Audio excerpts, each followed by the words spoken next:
this one. Here's Williams pumping, looking, taking his time all day to throw it. Buys more time. Sidearm throw, and it's caught. Washington across the field. Hits the sideline. Touchdown, USC. This is 365 Sports, powered by Sikkim365.com. Florida drops into a zone. Daniels trying to run it. Got some space. What a move! Jaden Daniels again! Jaden Daniels, touchdown LSU! 51 yards! With 365 Sports is presented by IdealMRI.com. High-quality MRIs for $497 or less. IdealMRI.com. Your health is important, so is your budget. Snap to May. He's going to take a shot. Walker is his target and makes the catch.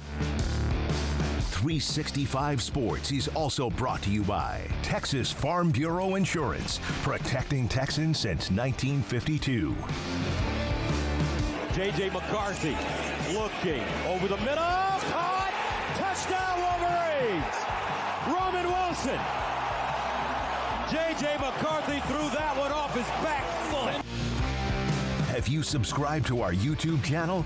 Search 365 Sports on YouTube. Brought to you by TFNB, your bank for life. Play action and Bo Nix taking the deep shot for Johnson. How about that? Brothers, touchdown.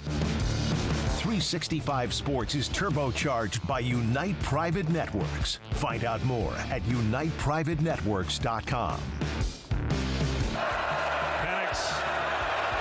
Take a shot down the field, looking for Odunze, and he holds it. Now here's David Smoak, Paul Catalina, and Craig Smoak. Here we go on this Wednesday afternoon, 365 Sports, when the Heisman Trophy Trust brings Reggie Bush back into the family. Reactions to that, including former Heisman Trophy quarterback Ty Detmer. There was one comment from one of the board of directors of the Football Writers Association of America. We'll have our opinions, your opinions. It's 365 Sports. Craig Smoak, Paul Catalina, and I'm David Smoak. So, guys, again, Reggie Bush reinstated into the Heisman house. It'll be an interesting commercial when they do it. There is the Heisman Trophy with the reasoning and talking about basically, listen, what he got in trouble for back in the day. People have looked at it. Things have changed. We know that. We've brought up Johnny Football made a bunch of money. Reggie Bush, whoever else might have gotten paid. According to Pete Thamel, Johnny Football's criticism had something to do with this maybe kind of moving along. And his explanation was they're an organization that's very traditional. They don't like a lot of criticism, and they want, to have a good image. And Johnny Football basically saying, well, I'm not going to show up until Reggie Bush does. Like, maybe they'd be like, well, at least maybe it'll be calmer here. But I don't think Johnny was showing up all that often. No, anyway. I don't think he was either, but that he wasn't going to support it. The problem with Johnny Football saying it is they have not taken Johnny Football's away. Right. And he is admitted to doing all these things. So if he gets to keep his, even the NCAA didn't adjudicate it, and he's just out there doing documentaries going, yeah, I was sitting in a hotel room signing autographs for thousands of dollars at a time.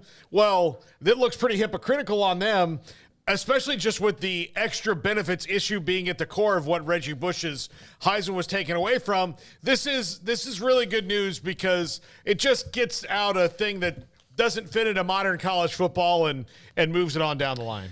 Yeah, I mean, congratulations to Reggie Bush and all of his teammates back then who I'm sure are thrilled for him, all his friends and family. I mean, I understand he's been on Big Noon Kickoff and things like that, but when I've thought about Reggie Bush over the last few years, I've thought about the guy who's, like, obsessed with the lack of a Heisman Trophy in his house.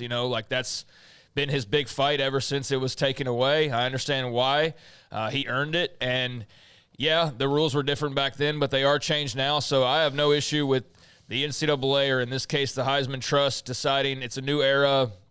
This would have totally been okay had it happened during this era.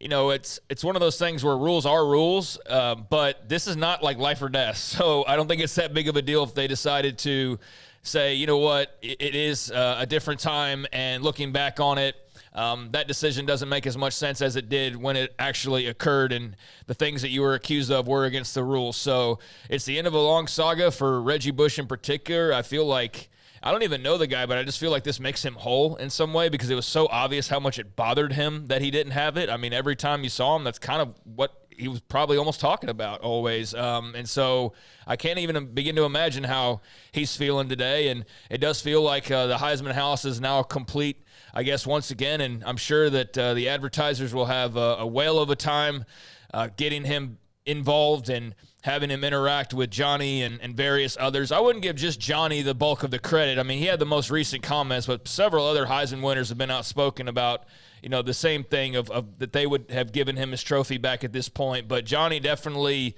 added a little further momentum towards it with the recent comments. So however it got done, whatever clicked for the people in charge, I think they made an honest and good decision here. And so we can all move on from this, huge issue that was there these past few years with the Heisman. One of the comments in the chat room was, I think the rules he broke were actually against the law at the time. They just had not yet been challenged in court yet.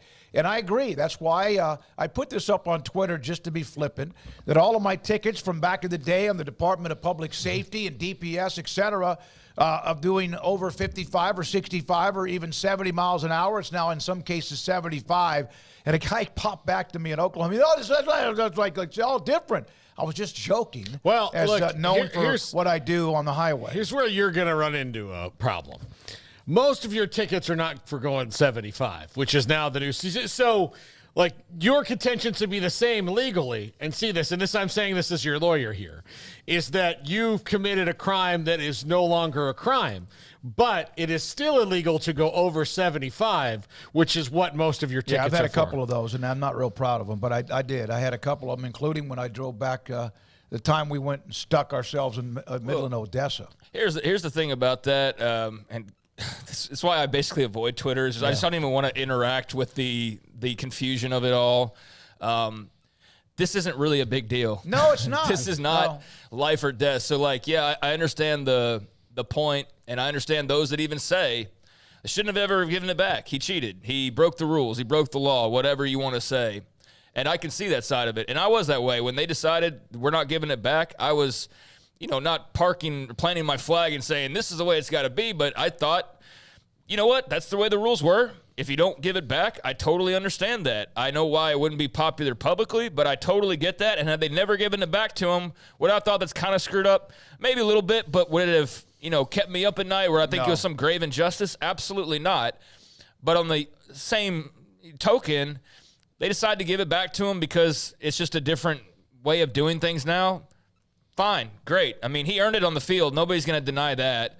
It's the off-the-field stuff. So, good for Reggie Bush. It's not like they're, unveiling the nuclear codes and handing them over to a foreign country or something. It's not life or death. It's just an award given for college football excellence. So, for him, I know it was much bigger than that. But, for all the bickering that could happen about whether they made the right decision or not, I mean, who cares? It's just an award, and he earned it on the field. So, good for Reggie Bush, and we can move on now. I reached out to Earl Campbell, who's a friend of the show, and he was down in Florida. He answered my call, and I asked him if he was available today to come on and discuss it, and he said, well, right now I'm actually with Reggie down in Florida. Now, I don't know if there's a Heisman group or whatever, probably an autograph signing or something, and if he does open up at some point about coming on today, we have room for him, but he was excited. Ty Detmer, who I had a chance, just a quick little hit with him. We're going to play that in just a moment, and his thoughts about it, too. He was back in the 80s, remember, when he won his Heisman Trophy. So we'll hear from him. It's just 2 or 3 minutes. We'll have that in just a second. I'm going to do this, and we're going to have to clip this, Emery, and send it off to make sure that when Nissan steals this excellent idea for the Heisman house, that I get credit for it. All right. So they should bring Reggie Bush back into the Heisman house, and his room's been taped off or whatever, and they open the door and it's kind of dusty and dark, and the posters are all from stuff from that was popular in 2005 but it's not now. Yeah. So kind of like the what commercial is that for? The NBA commercial where they're all wearing the suits from the 90s? Yeah, like that. Like, just open the door, and then, he's got a poster of a band that's not together anymore. Old Balata balls in golf, the ones that weren't the core now. Yeah, the hardcore. 64. Yeah.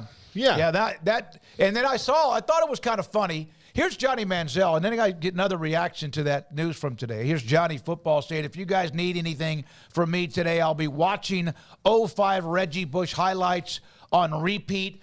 But I saw there was some reaction to this. Well, great. Reggie Bush can grab the Heisman and give it to Vince Young because of after the Rose Bowl. Yeah. Just a little. No, I mean, it's just having fun. Yeah. But, I definitely understand that sentiment. But that's one of those where, that's just going to be argued until the end of time. And there's no really right answer, in my opinion. I think you could have gone with Vince Young. But Vince Young, a lot of that thought, too, is also post-national championship. That award wasn't given out after he ran in for the touchdown against USC. It was given out weeks before that. So, I definitely understand that sentiment. I'll still argue till I'm blue in the face that Adrian Peterson should have won a Heisman Trophy as a freshman, but he didn't get it. And, he'll get it later on. Well, he never came close to winning it again. So everybody's probably got their bicker that they could have over some of the Heisman results. And certainly for Texas fans, it's understandable to think that Vince Young should have won the Heisman, but you also cannot argue against Reggie Bush winning the Heisman. That was just a great group of finalists. And, like I said, good for him.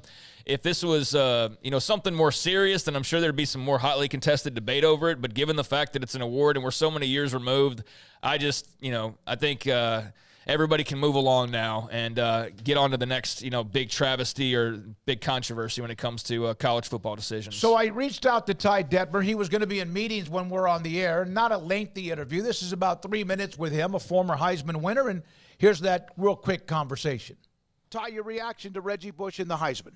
Well, I think it's great. I think, with the way the game is today, it's totally different. I think, what he did on the field was definitely Heisman worthy. And then, some things came out after the fact. So it's always hard to go back and take things away from somebody that did some great things on the field that probably didn't have anything to do with, some of the financial things that were going on. So I think it's a great opportunity for him to be back in and to mend the fences and just kind of move ahead and move forward with how college football is today. How much did former Heisman Trophy winners like you, I've been on the phone with Earl, traded a text or two with RG3 among others, how much were you all involved or had much to be a part of this decision? I don't think very involved. The trust is kind of their own entity. And, they'll listen to the former winners, but they, I know there's been some guys outspoken about it and have been pushing. I don't know how much went on behind the scenes with the members of the trust, but, it sounds like some of it caught their attention and they went ahead and reinstated him. So it's, I think it's great and an opportunity for guys to speak out and share their beliefs and things like that. So, as of recently, Johnny Manziel really kind of pushed that out in social media and probably more things going on that way than actual conversations with the trust. So had you talked at all to Reggie or maybe well back in the day? Have you bumped into him? Anything like that? No, I've actually never met Reggie. I wasn't able to attend when he was named a Heisman winner. So, obviously kind of watched from a distance, but never had the opportunity to actually be around him or to meet him. So looking forward to that opportunity now. How would you describe what you would see from him on tape, the highlight films? I've seen a lot of people put those up today. Yeah, just super dynamic. I mean, you never knew what was going to happen when the ball hit his hands. And, he and Leinart had a great connection and helped each other, become Heisman winners. But that guy was just one of the more dynamic players to play the game. And it showed, on the film and couldn't deny that he wasn't, one of the best players that year to play. Ty Detmer, former Heisman Trophy winning quarterback, on the Reggie Bush decision today with the Heisman Trust on 365 Sports. So that's Ty Detmer with his opinion. He's happy. Earl Campbell seemed to be thrilled when I had a chance. It was a very short conversation. So there we are with that. Reggie Bush, a highlight reel, and he will now be a part of the Heisman Trophy moving forward. It just feels like a loose end tied up in a way. That's kind of how I feel about it. Is just there was an asterisk that was just sort of out there lingering, and now it's been addressed, and you can move forward. Everybody's happy. I didn't know off the top of my head the voting back then in 2005, but like I said, the thing about the Vince argument is you're missing the biggest piece of Vince's story. It's what happened against USC and that run to win a national championship, although he was spectacular before that. But Reggie Bush was the Heisman winner, and it wasn't even close. Like 784 first-place votes. The next closest was Vince at 79. So he had 705 more first-place votes than Vince Young did back in 2005. Now, Vince had the overwhelming – he was the clear-cut number 2. He had like 600-something second-place votes. So he was the clear guy. But, yeah, Reggie Bush was undoubtedly the first choice for most everybody back then. And even if they would have redone the voting after the Rose Bowl, it would have shrunk that lead. Sure. But I don't think you make up 700 or so votes, even with as unbelievable as that game it would have happened the way that Vince did it. Yeah. If there was an example that could happen, you're right. Yeah. From the minute Reggie had that ill-advised lateral early. That play, I swear that play, that doesn't happen, then I think we're talking about a whole different history of college football. I really do. Like I know there was plenty that happened after that. That happened early enough in the game to not be like the deciding factor. But just the feel, I remember I was watching in my buddy's garage and had like 2 Texas fans, and then my buddy was an A&M fan, so who do you think he was rooting for? Yeah. And I'm an Oklahoma fan, so you think I'm rooting for? I don't want to see Texas win their first national title in my lifetime. Yep. So back then, Oklahoma had won one recently. It's still the last one they've won. That recent one's now like 20 years older than it was.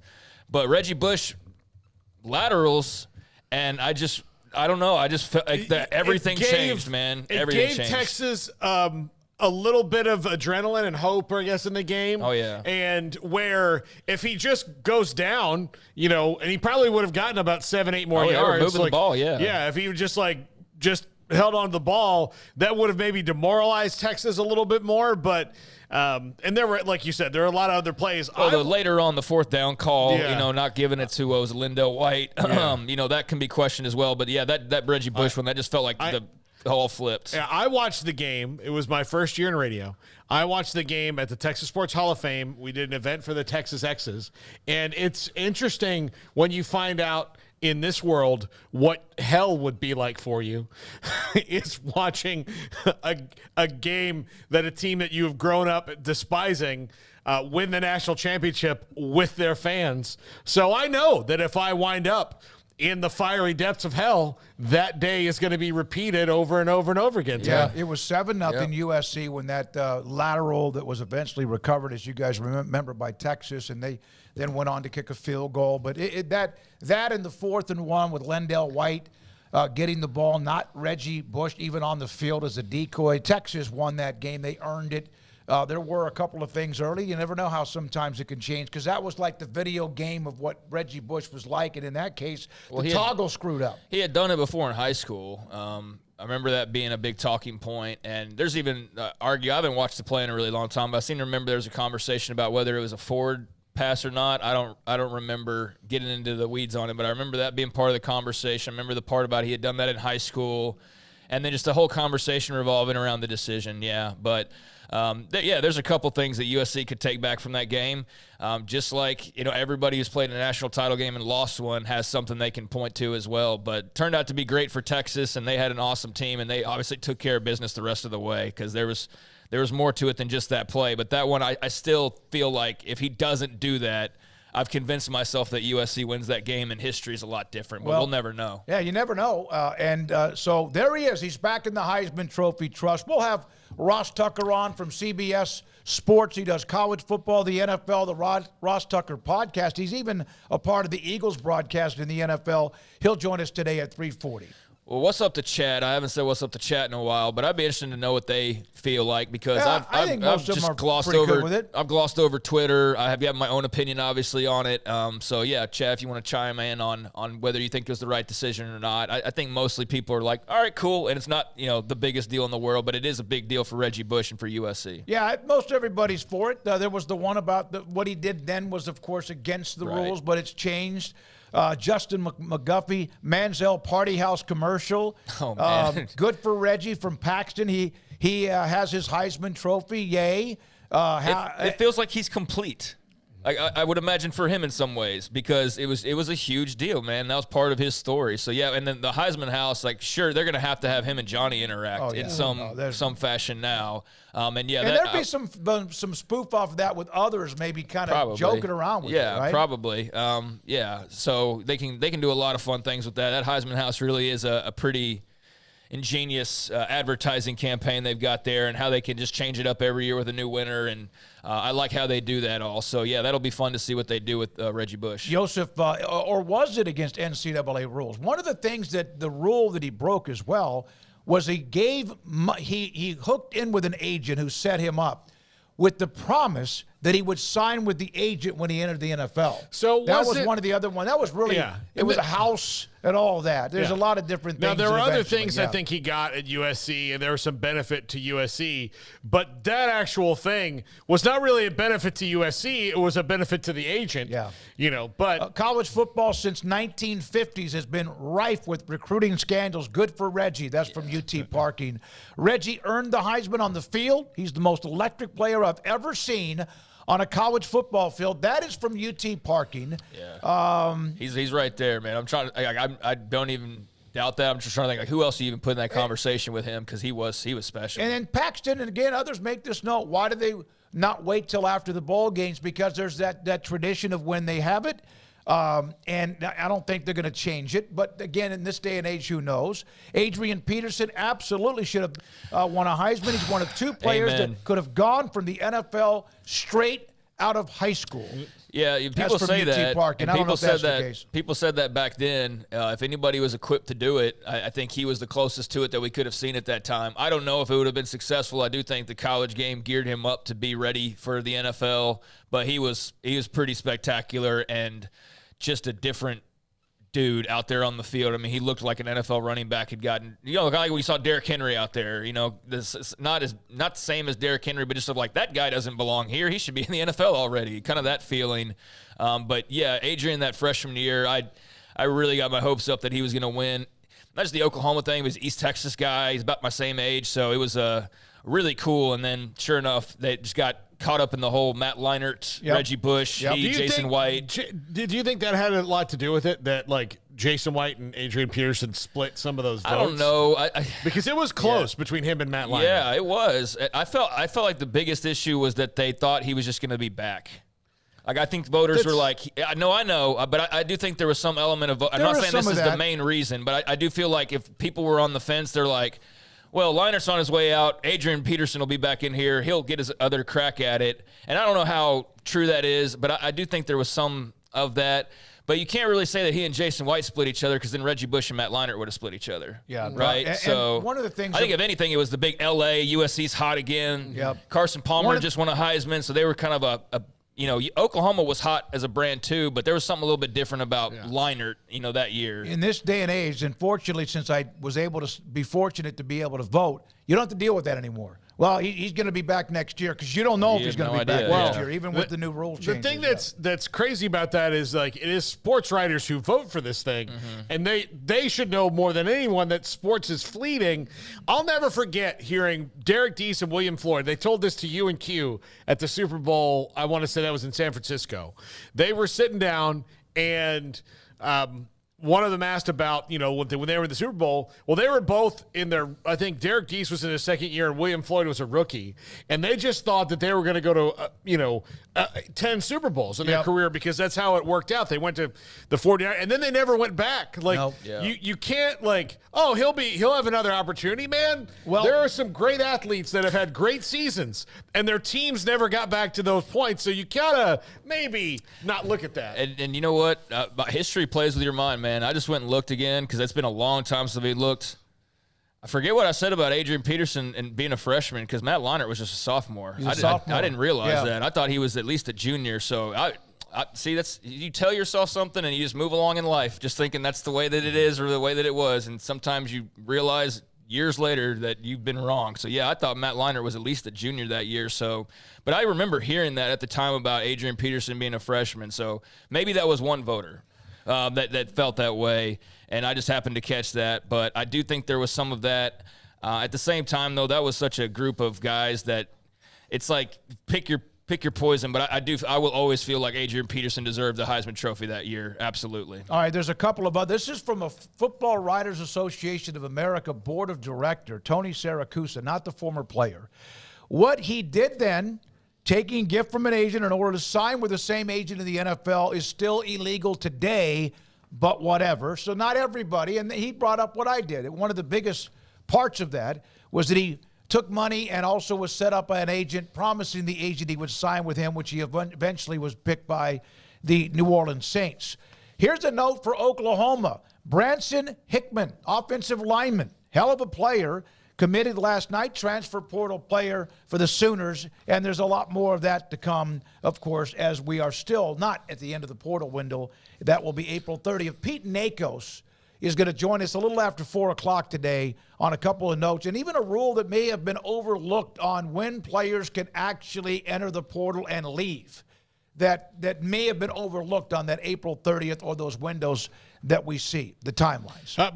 Hickman's a nice player. It's a bummer for SMU. They're not going to have such a good center, but it's a nice little win in the transfer portal for the Sooners there. Herm Edwards. This is interesting. He is going to have a 5-year show cause. Some coaches on that Arizona staff, and Chris Carpman has done a great job reporting on this, some of them are 8 to 10 years, and Antonio Pierce might be forever. He has not yet come to an agreement or even spoken yet with the NCAA. Here's a quote. In all these, this is from President Crow, in all these things where you have people who decide not to play by the rules, these people are gone. Those people are gone. Now we're looking at what went wrong and what happened.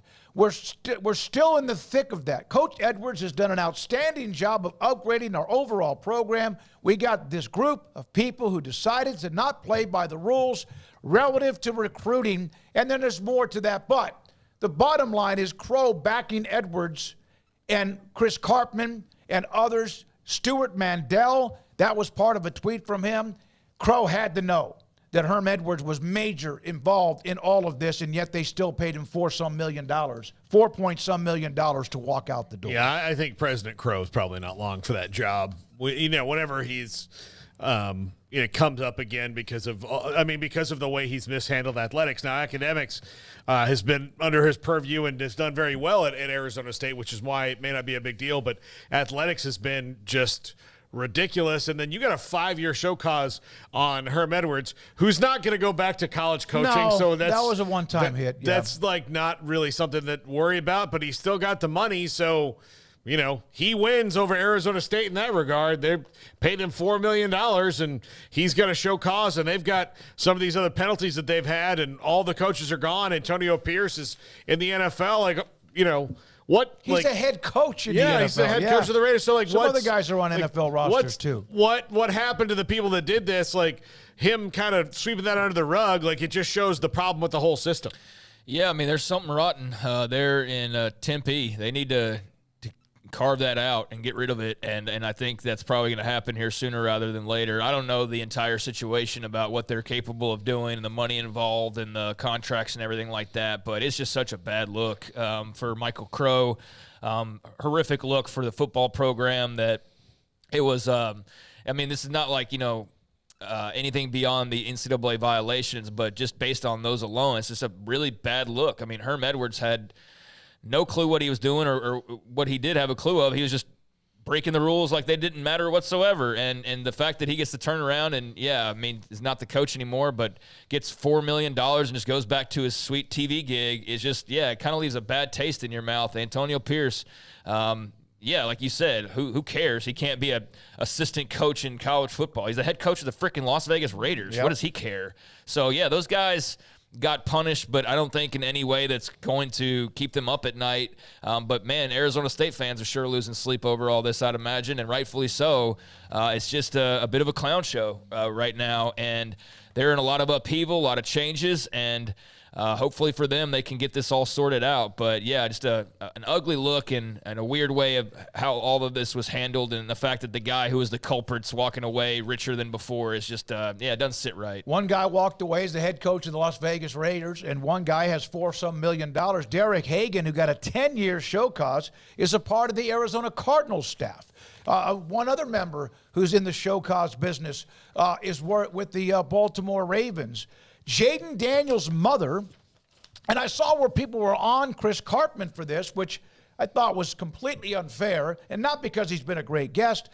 Regina Jackson, the mother of former Arizona State quarterback Jaden Daniels, who, of course, won the Heisman at LSU, she has been basically disassociated with by the Arizona State Athletic Department, providing impermissible benefits to recruits by the NCAA Committee on Infractions. I think there were airline tickets, maybe places where you could stay, things like that, which might have been a part of an official visit, but this was during a lot of these, like 30 different things that happened during COVID when you weren't supposed to be having visits or contact like that anyway. Yeah, I mean, whatever. I mean, like at this point, but she's part of the story. She That is doesn't part mean of the story. she is the story. No, but like it's one of those things. Like, yeah, this was a mess, and I've always liked Herm Edwards. I mean, we've met him personally several times. We've had him on the show. Great segments with him. I've never really been a fan. But I mean, like, and I'm just saying, like, as a person, sure, like, yeah. Like, I'm sure he's very great, personable and nice, and he's interesting to talk to. But like, this was president, athletic director, head coach. You talk about the spine. This spine was broken. This was like all over the place, and there's vertebrae all out of line Yeah. and cracked, and they got scoliosis. I mean, it was basically just a mess, and they still have some cleaning up to do. And from the moment they made that decision was like, all right, well, I mean, Herm Edwards knows football, but college football and the job you have is a lot different than an NFL head coach.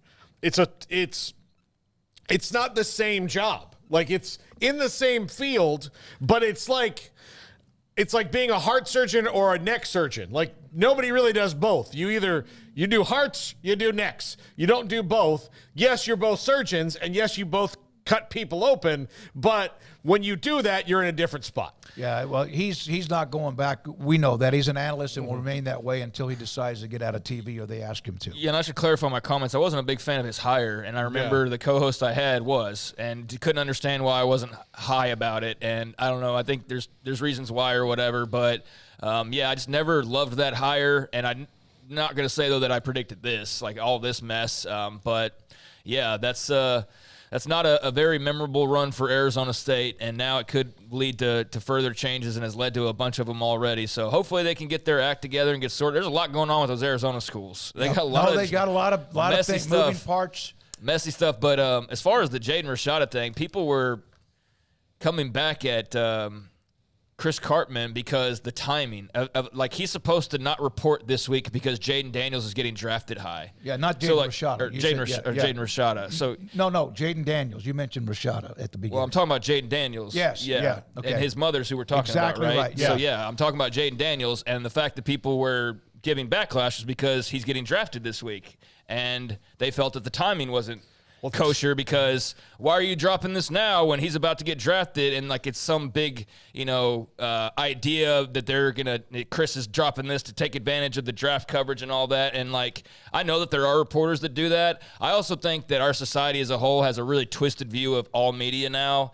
A lot of people to thank for that, but there is reasons to believe that because there's a lot of trash media out there that does it the complete wrong way. But unfortunately there's an audience for doing it that way. But I don't think Chris is one of those people. Well, no, I think he's just dropping a story that he got information on, and it just happened to be this week. He knew about that connection even a few days ago, but he was waiting until it became official through the NCAA. Right. Okay.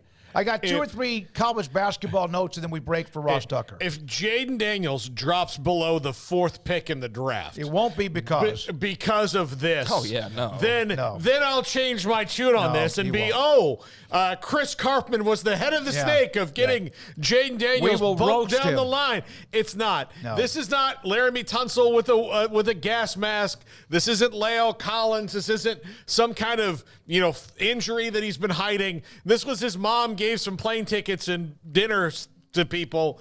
It's fine. Yeah. She might have been the in-between. Who knows? Yeah. All right. Miro Little from Baylor has entered the transfer portal. A pretty good player last year. Played at times. At times they had a nice little run with him, but he's gone. Or at least entered the portal. Texas today got a really nice addition to their roster for Rodney Terry. Jordan Pope averaged 17 points and 3 rebounds and 3 assists per game, is committed to transfer to Texas. And Oakland, remember them? They shocked John Calipari in Kentucky. Trey Townsend averaged 17 points. He was the league MVP, 17 points and 8 rebounds a game. He is headed for Big 12 Arizona. Yeah, good pickup for Arizona. Good pickup for Texas as well. It's a rat race to fill up rosters right now, and just a lot of activity trying to figure out where everybody's heading and what teams actually look like on the other end of this. But it's fascinating to see how the dominoes are dropping and who's getting better on paper at least. And certainly Arizona and Texas, I think, feel great about who they just picked up. Kentucky wanted Scott Drew. They didn't give up. They got Alvin Brooks III, who's a freaking great friend of our show. Love the guy, a great recruiter. Does a great job in Texas. Keontae George, Jacoby Walter, among others. He is headed to be a part of Mark Pope's staff as his first assistant. Yes, and I said this on the triple option. I'll say it again. Kentucky fans, you're getting a great one, but don't get attached because he will be a head coach within 2 seasons, if not just another season. He's on that track. Well, he was the last man standing on Scott Drew's bench at this point, right? He's the only one that's not a head coach, or Jared Nunes is one. You're right. As far as among the ones who have been around, the main assistant, everybody's gone and become a head coach at this point, except for him, and he was due. He's up next, and so he'll still wait, but he'll have a big promotion. I think he's associate head coach now. So Kentucky does get. I don't know if it's the last laugh, but they do get at least a little something from Baylor and Alvin Brooks, and now I think that they want more. I think they want VJ Edgecombe. So I think that's where you are now. If you're a Baylor fan, or a Kentucky fan, you're on VJ Edgecombe watch to see if the Alvin Brooks pull there. Even though he just signed, we kind of know that doesn't matter in a lot of ways. So, I think that's where your eyes turn now to see if there's anything bubbling as far as him not making it to Waco. Our Ashley Hodge is saying that that's not going to be the case, but Good. You never know. Edgecombe, of course, also Scott Drew when it comes to guards, and he's the guy who's the main face of it. But Alvin Brooks obviously heavily involved in a lot of the great names that have been a part of the Baylor men's basketball team. The quicker you can stomp that out, that's great. Ashley was all over the Scott Drew Kentucky stuff and was right when there was a lot of nonsense going on, and so you trust his word on VJ Edgecombe, and if that's the case, fantastic. That's what he said today early on with another post about what was going on with VJ Edgecombe. Garrett, we have a break here or Ross Tucker? Break. Break here. Ross Tucker from CBS Sports and the Ross Tucker Podcast next on 365 Sports. And Petty, ClinicLowT.com. Dr. Kent Petty can help you feel better, help you feel like maybe you used to feel. As men get older, usually in the mid to late 30s, it could even be later than that. Some maybe slightly early. 1 out of every 3 to 4 men have symptomatic issues of low testosterone, sex drive, energy, lethargic, all of the above, body fat, even though you're pretty active and on a pretty good diet. It can happen. PettyClinicLowT.com, Dr. Kent Petty. Contact him and his staff. They will set you up for you to go get your blood work. They will take care of that, get the results, and then contact you if your testosterone levels are too low. PettyClinicLowT.com. PettyClinicLowT.com. For you to become the high-performance man you want to be, need to be, and used to be. Again, PettyClinicLowT.com. It's Dodge Power Shot Days at Allen Samuels in Waco, where the thrill of the drive meets unbeatable savings. Feel the adrenaline as you conquer the road in a 2023 Dodge Durango RT, now with jaw-dropping $12,500 off. Or unleash the power of the 2023 Dodge Charger Challenger RT, now available with remarkable $11,000 off. Feel the rush of pure performance and style as you dominate the urban jungle. Don't miss your chance to experience the thrill of Dodge Power Shot Days. Hurry in and claim these incredible savings before they're gone. Come by and let's be friends. Stepping into the boots of a U.S. Army officer can add confidence and leadership skills to your son or daughter's career path. See all the things they can achieve in our boots at GoArmy.com. U.S. Army Waco Recruiting Company, 254-598-8131 or 254-776-1543. At Ideal MRI, we feel blessed to be part of the Waco community. We're a small family business here in Central Texas. At times like this, the cost of healthcare has never been more important. And unfortunately, significant illnesses and injuries still occur. And that's why Ideal MRI is open and here to serve you through this difficult time. So if you need an MRI, ask your doctor about Ideal MRI. You can schedule online in minutes at idealmri.com or call 833-IDEAL-MRI.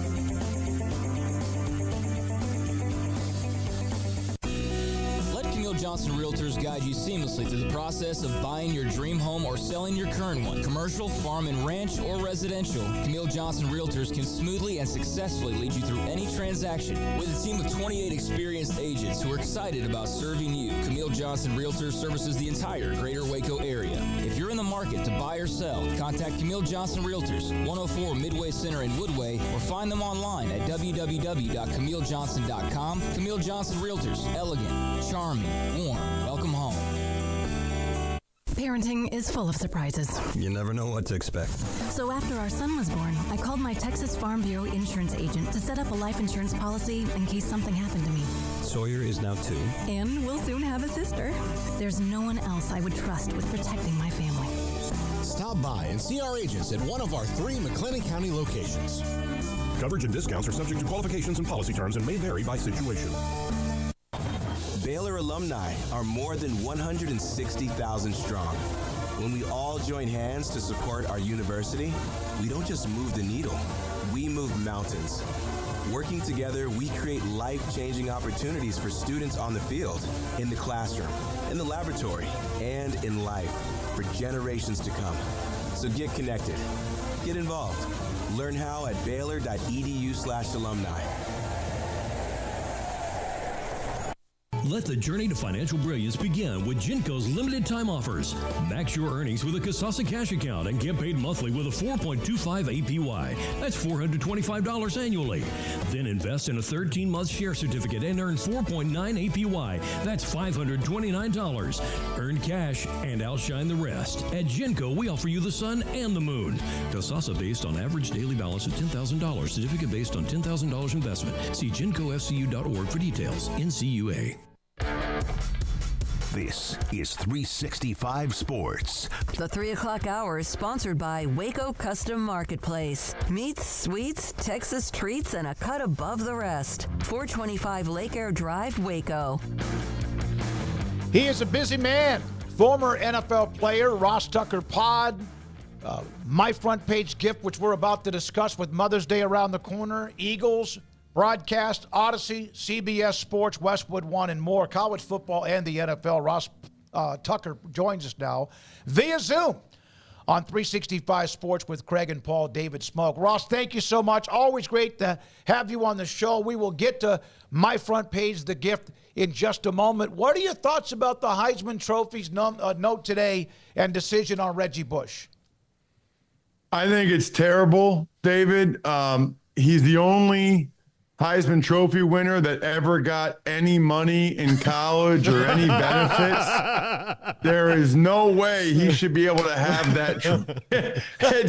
It really is just comical, isn't it? Yeah. Like, can you even imagine what Herschel Walker and Bo Jackson got in the early 80s at Georgia and Auburn? I mean, and obviously a lot of other ones have been documented over the years and they've even admitted to it, right?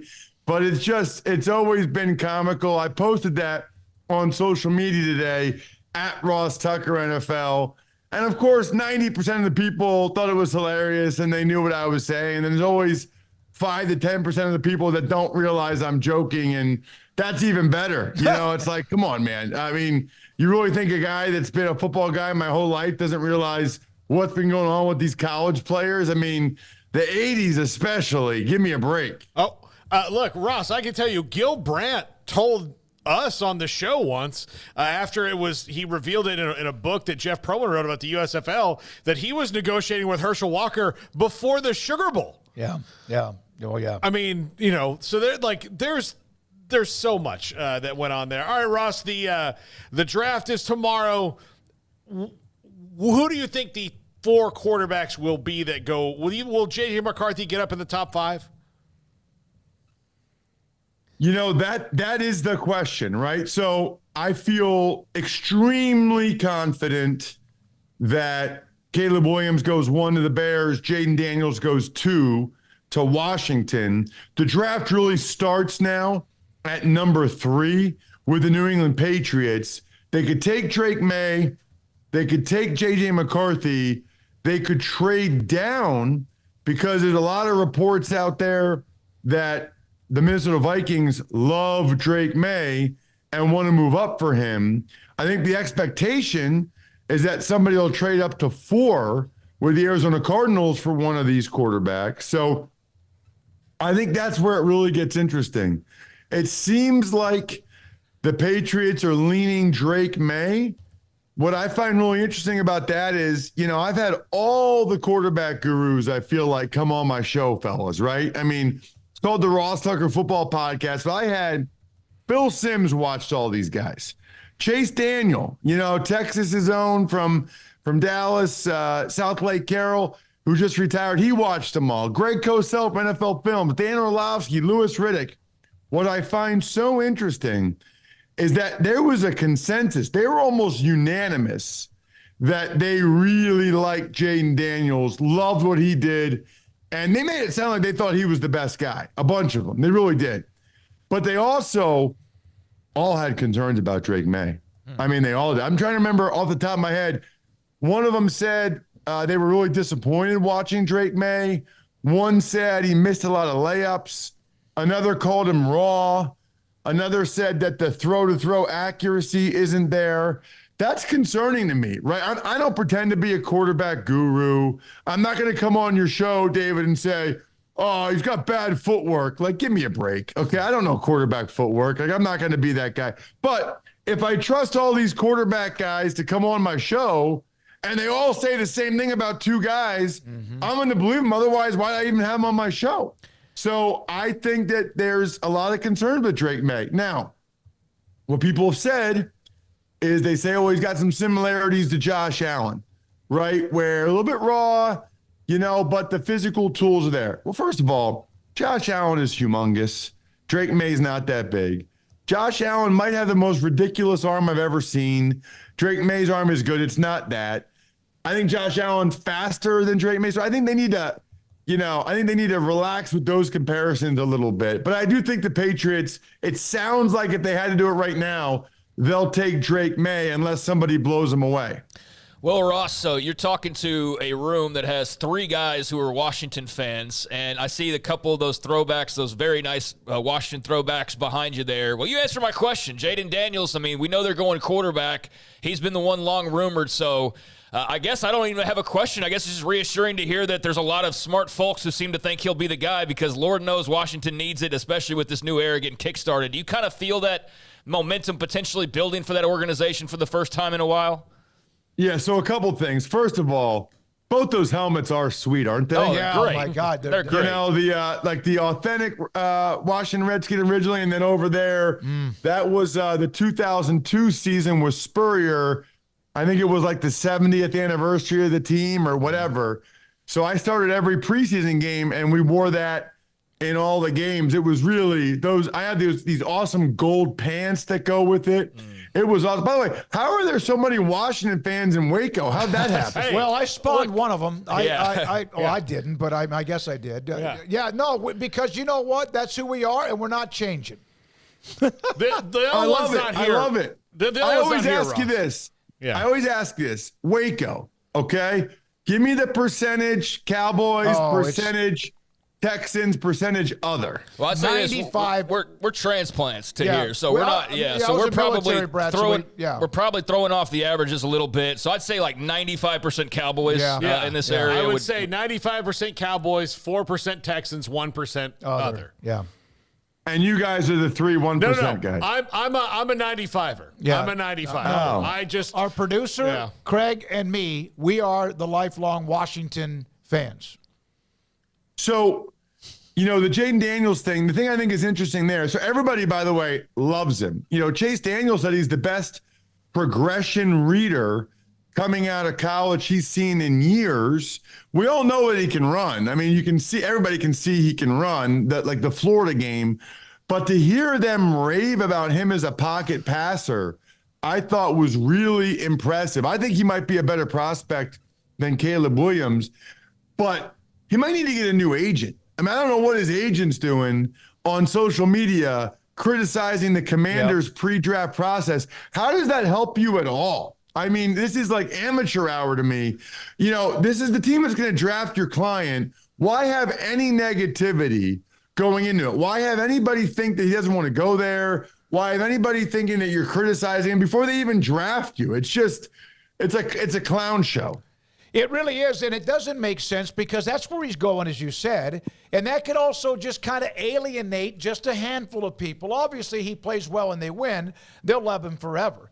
And by that Spear helmet in the background, Steve Spurrier, who hated Florida State, that looks like an FSU helmet in a way, and that's also very similar to the days of Charlie Taylor, Sonny Jurgensen, and those names too. No, that is the helmet. That is the helmet those guys wore. All right, okay. That's why we wore it. That is the helmet that those guys wore. Beautiful. And it is funny now that you look back on it, because Spurrier, who, by the way, by far the worst coach I ever had. I have no idea how he had so much success in college, by far. But, that probably rubbed him the wrong way, that we were rocking that looking like Florida State out there as a Florida Gator coach. We killed everybody that preseason. Like, we were winning preseason games by 30 points. I think maybe he thought they counted. I don't know. Because then the regular season started and it did not go that well. What made him so bad at being an NFL coach? Well, first of all, the opening night before training camp started, the year before we had Marty Schottenheimer, and the hair on your neck was standing up and you were ready to go snap somebody's neck, right? Mm-hmm. Spurrier said, we were at training camp. He said, men, I went to 12 of these here training camps when I was a player. And, I don't remember one good thing we ever got out of them. But Mr. Snyder wants us to be here, so let's try to get something out of it. Wow. It's like, what? That's the speech at the start of the year? We had 2 protections. I remember we're playing the Steelers. And there's no hot reads for the court. I'm going to tell you guys a story. And I know we don't have that much more time, but I'll tell you guys a story, okay? Mm-hmm.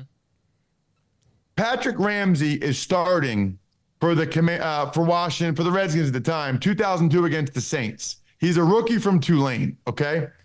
There's no hot reads in Spurrier's offense.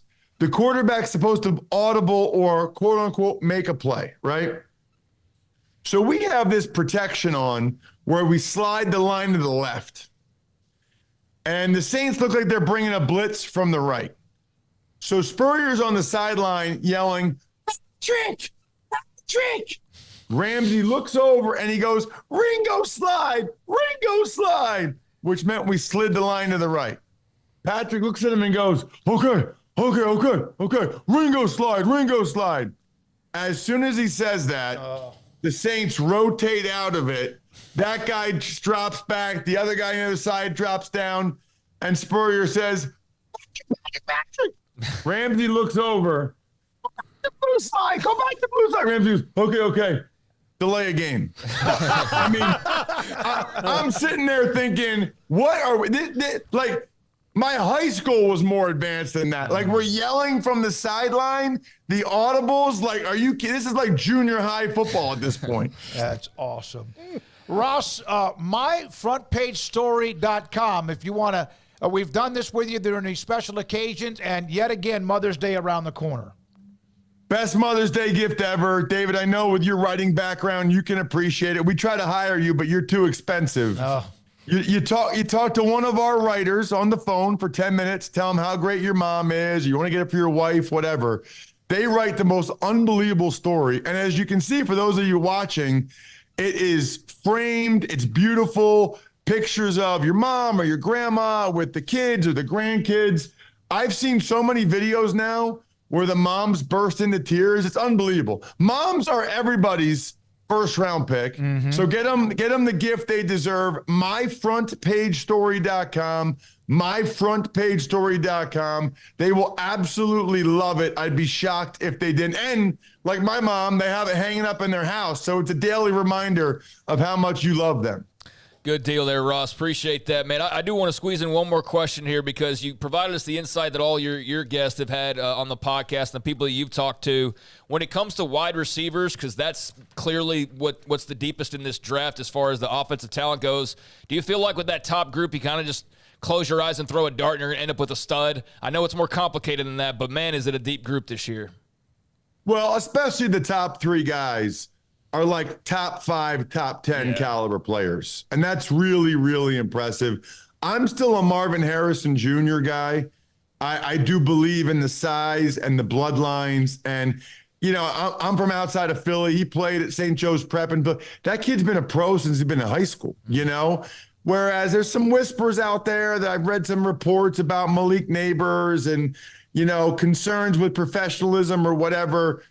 You know, that's not a concern with Marvin Harrison Jr. He's been a marked guy since his true freshman year, and he's still produced. But a lot of people love Rome Dunze, too. Yeah. So, I mean, I don't think you can go wrong with those top three guys. Ross Tucker, again, myfrontpagestory.com, the best, most unique gift you can give your mother for Mother's Day, grandmother, or whoever it might be. Thank you for your time, as always. Great stories, buddy. Appreciate your time. Thank you. Of course. My pleasure. Always great talking with you guys. Thanks for having me. Ross Tucker, Odyssey, CBS Sports, college football, the NFL, Eagles broadcast.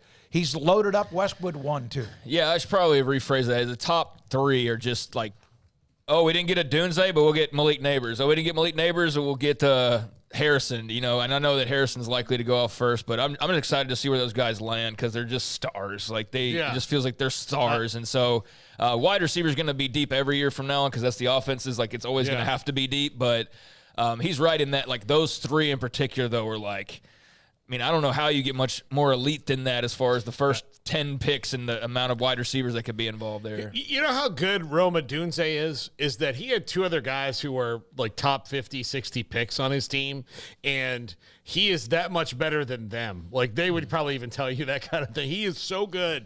He's Garrett's favorite wide receiver in the draft over Malik Neighbors. Garrett loves Rome Odunze. I do love Rome Odunze. Yeah, he's just so smooth. Marvin Harrison Jr., though, like I know a lot of these people, like, they try it because he's peculiar like his dad, I think, and so people are trying to nitpick at him, but peculiar because he's overly smart. Maybe so. Like I think he's like an intelligent IQ. But he's different, and like he's not like, again.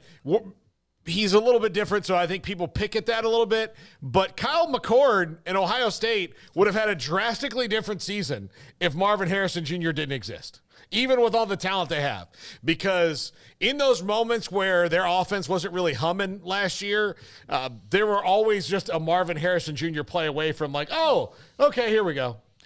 Yeah, no, he's it's a fun group, man. I'm excited to see where all three of those guys land, and then you know what that means for the rest of the receivers after that. But I'm just looking forward to the draft being here starting tomorrow night. It's gonna be a nice kind of change of pace from just the baseball regular season and basketball. Basketball's been fun. I don't know how much of y'all have been watching that really, but the Mavs won last night. They did. That was fun. Great win for the Mavs, but I'm bounce back. Yeah, glad to know that. Jaden Daniels is also happy going to Washington, if that's the case. I don't know if you saw the whole to-do about apparently the reports where he wasn't, or his agent weren't all that happy with how they were treated on their pre-draft workout, and then that leads to, I don't know, a lot of that's just BS, like, let's make a controversy so that people click on our website, but there were some thoughts of like, oh, does he not want to go to Washington? And he cleared the air on that today and just said, I'm blessed to go wherever I'm going to go. I don't think they're going to be complaining. Like, I don't think I think we're overvaluing the prospects and kind of the say in where they go, and the kind of their demands. And that might be interesting, though, with college players as gussied up as they're going to be nowadays compared to when they used to come out. There probably is going to be a little bit of entitlement of like thinking you're John Elway and then you're going to dictate where you go. But I don't think the NFL operates like that, and you're going to go where you go. But hopefully he is okay with going to Washington, because the last thing they need is to start off with some drama. Elway did that, and obviously Eli did that with the Chargers, and we know that story, and that's pretty much the list. And I don't know if there's been others, but those are the two that come to mind. Same thing with Caleb Williams, though. Yeah, there was also the same thing about him in Chicago. We're going to show the picture of the Heisman Trophy reunion, not now. We'll do that at some point with who was there today to help Reggie Bush and the ceremony to get his Heisman back. We'll have that. But coming up next, the transfer portal is busy. Pete Nakos on that, and also a couple of nuggets on maybe that thing, the portal, the timeline, the calendar is not as wide open as we sometimes think. That and more. And this is 365 Sports. IdealMRI.com in the Central Texas marketplace. Dr. Rob Maxey, his partners, put up and set up a business that has been amazing. One, they have a state-of-the-art imaging machine, MRI machine, that anybody that wants one, any doctor that knows about Ideal MRI, and they do, would send you there, because also it's $497. Yeah, hospital systems have theirs too, but $497? I remember one time going to get an MRI, and it cost me $1,600. My insurance paid for just a small part of that, so believe me, that was a little bit of a, damn, that's a pretty big hit. $497 every time at Ideal MRI, plus you're going to get the evidence you need of a ligament or a muscle or something else that is creating the pain that almost keeps you from being able to walk, sit, or even sleep at night. It's IdealMRI.com in the Central Texas marketplace, just off I-35 in the southern part of Waco. With so many companies and policies out there, it gets so confusing shopping for insurance, and I never know if I'm getting the policy that's right for me. Luckily, I met the team at the Niche Group Insurance Agency. With the Niche Group, you can go to one company and get access to coverage options from many insurance carriers, and you get to speak to a real person about your specific coverage needs. With the Niche Group, I know I'm getting the right coverage at the right price. If you need insurance, talk to the experts at the Niche Group at 1-800-258-8302. Don Humidor, your home with a 48-foot walk-in humidor with the elite cigar brands from around the world, including the #1 cigar of the year, Aging Room Cuatro Nicaragua. Plus, they have the great brands like Macanudo and Artur Fuente, Rocky Patel, Aston, and so much more. CBD, great for sore muscles, aches and pains, sleep, Vita Dreams, and anxiety, mild depression, general health and wellness. Their staff very knowledgeable on the subject. If anyone is curious about CBD, ask Carol and Ashley. Don Humidor in the Townwood Shopping Center off Valley Mills in Waco. Baylor Scott & White Southwest Sports Medicine and Orthopedics, the team physicians for Baylor Athletics, diagnosing and treating all sports-related injuries, including concussions. These specialists also provide orthopedic services for athletes and non-athletes alike, whether it's knee or shoulder pain, a wrist injury, orthopedic spine care, and even an arthritis and total joint clinic. Trust the doctors Baylor Athletics trust. Baylor Scott & White Southwest Sports Medicine and Orthopedics wants to get you back in the game. Waco Custom Marketplace is your hometown grocery store with a full-service butcher shop and bakery. Hi, this is David Smoak. The butcher shop can take your customized orders for seafood, pork, and poultry and custom cut your favorite steaks from bacon wrap fillets, sirloin steaks, bone-in ribeyes, boneless ribeyes, and even prime rib. Cut specifically the way you want, the thickness that you want. They're all delicious. They have Norwegian salmon, mahi-mahi, catfish fillets, sliced ham or turkey, variety of cheese, and several options of sausage links, and even regular jalapeno or cheese snack sticks, fresh chicken breast or whole chickens, sliced bacon, pork chops, and ground beef, marinated beef or chicken fajitas, and always large briskets and tri-tip available, plus fresh vegetables. So the great product, customer service, and tradition continues at Waco Custom Marketplace, a full-service butcher shop and bakery, open Monday through Saturday. The Bauer family, Waco Custom Marketplace, 425 Lake Air Drive in Waco, or WacoCustomMarketplace.com. Carry On Solutions is a full-service IT management service provider and provides professional services for businesses servicing clients in the U.S. and globally. They are authorized partners with Microsoft, Quest, Veeam, NetApp, HP Enterprise, and Cisco Duo. Whether you are outsourcing IT services, merging companies, or wanting to tackle cybersecurity challenges, contact Carry On Solutions. We are IT. Call or email Dave at 832-437-0138 or sales@Carry On Solutions. That's CARRION Solutions.com.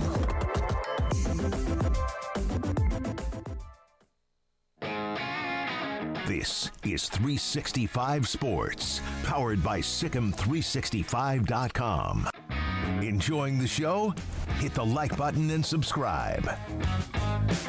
Pete Nakos on 3.com, the transfer portal and more. Joins us on 365 Sports with Craig and Paul. I'm David Smoak. And Pete, thank you for your time. You had an article that I read about the transfer portal, which seems like it's open 24/7, 365 days a year. But you did mention this, that the window closes on April 30th. The last time grad transfers can enter before December. So is that kind of a new twist to the ruling? Yeah, I mean, I don't think it's like the end of the world here, but at the same time, Smokey, I think that is something that I don't think a lot of grad transfers were counting on when they were going through this process this time of year. Pete, Dylan Edwards, who played with Deion Sanders when he was a youth player, is now in the portal. I saw that you put out Nebraska, A&M, Kansas, and Kansas State as spots for him. Do you expect his list to grow, or do you think he'll have a pretty narrow window of those four schools and maybe another one? You know, I think that those are the teams to watch at the moment. I mean, you guys know this just as well as I do. It's so fluid. And in this age of NIL and everything that comes with it, I mean, if some program really wanted to make a splash and get involved, I'm sure they could. Pete, has this portal window been as fast and furious, as I guess, as you expected? I know people have different feelings on how active this would be. How would you categorize it compared to your expectations? I think it's chalked up exactly to what I thought it would be. I don't think it's really surprised me. I don't think that it's been the deepest talent pool. I think this is just kind of where we're at, and I think that the spring portal was never meant for programs to really like build their roster. I think it's really to either get good guys or offload scholarship players. So do you feel like because of what you just said about this one that it might change in the future because it doesn't have that rush of what you see at the end of the fall semester? Yeah, I mean, I don't know if it's going to change anything about college football in the future, but at the same time, I think this is the new norm in college football, and until we get to a Super League or whatever it is people want to call it, I don't know if we're going to get away from it. Pete, who do you think is the most intriguing player right now as far as it comes to, people searching after him and trying to get him the most? Simeon Barrow, the Michigan State defensive lineman. He's at Missouri, I think, as we speak, or he's in there tomorrow. I know Florida State's trying to make a push, Miami and Texas. He's already been at LSU. So that's kind of the guy that's really dominating, or not dominating, but commanding the most attention, I think, at this moment in the portal. Pete, how do you view the Colorado mass exodus on your end? A lot of, ways to spin it one way or the other, but how do you view, especially in light of Dylan Edwards, a guy who, Deion was just talking about, that didn't sound like he was an expected departure, and then that he's in the portal. What do you make of it all?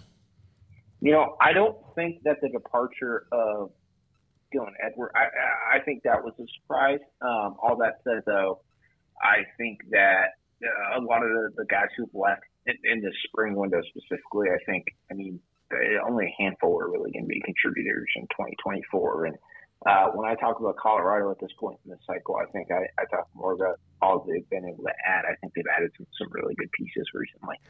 Pete, Alabama has been in transition with, of course, Kalen DeBoer with Nick Saban retirement. I saw that James Brockemeyer comes from a family that's been very, very good in football terms, and now he has entered the portal. Your thoughts about him, and how has DeBoer now after you weigh what left and was going to leave anyway or left because of Saban leaving and where he is now?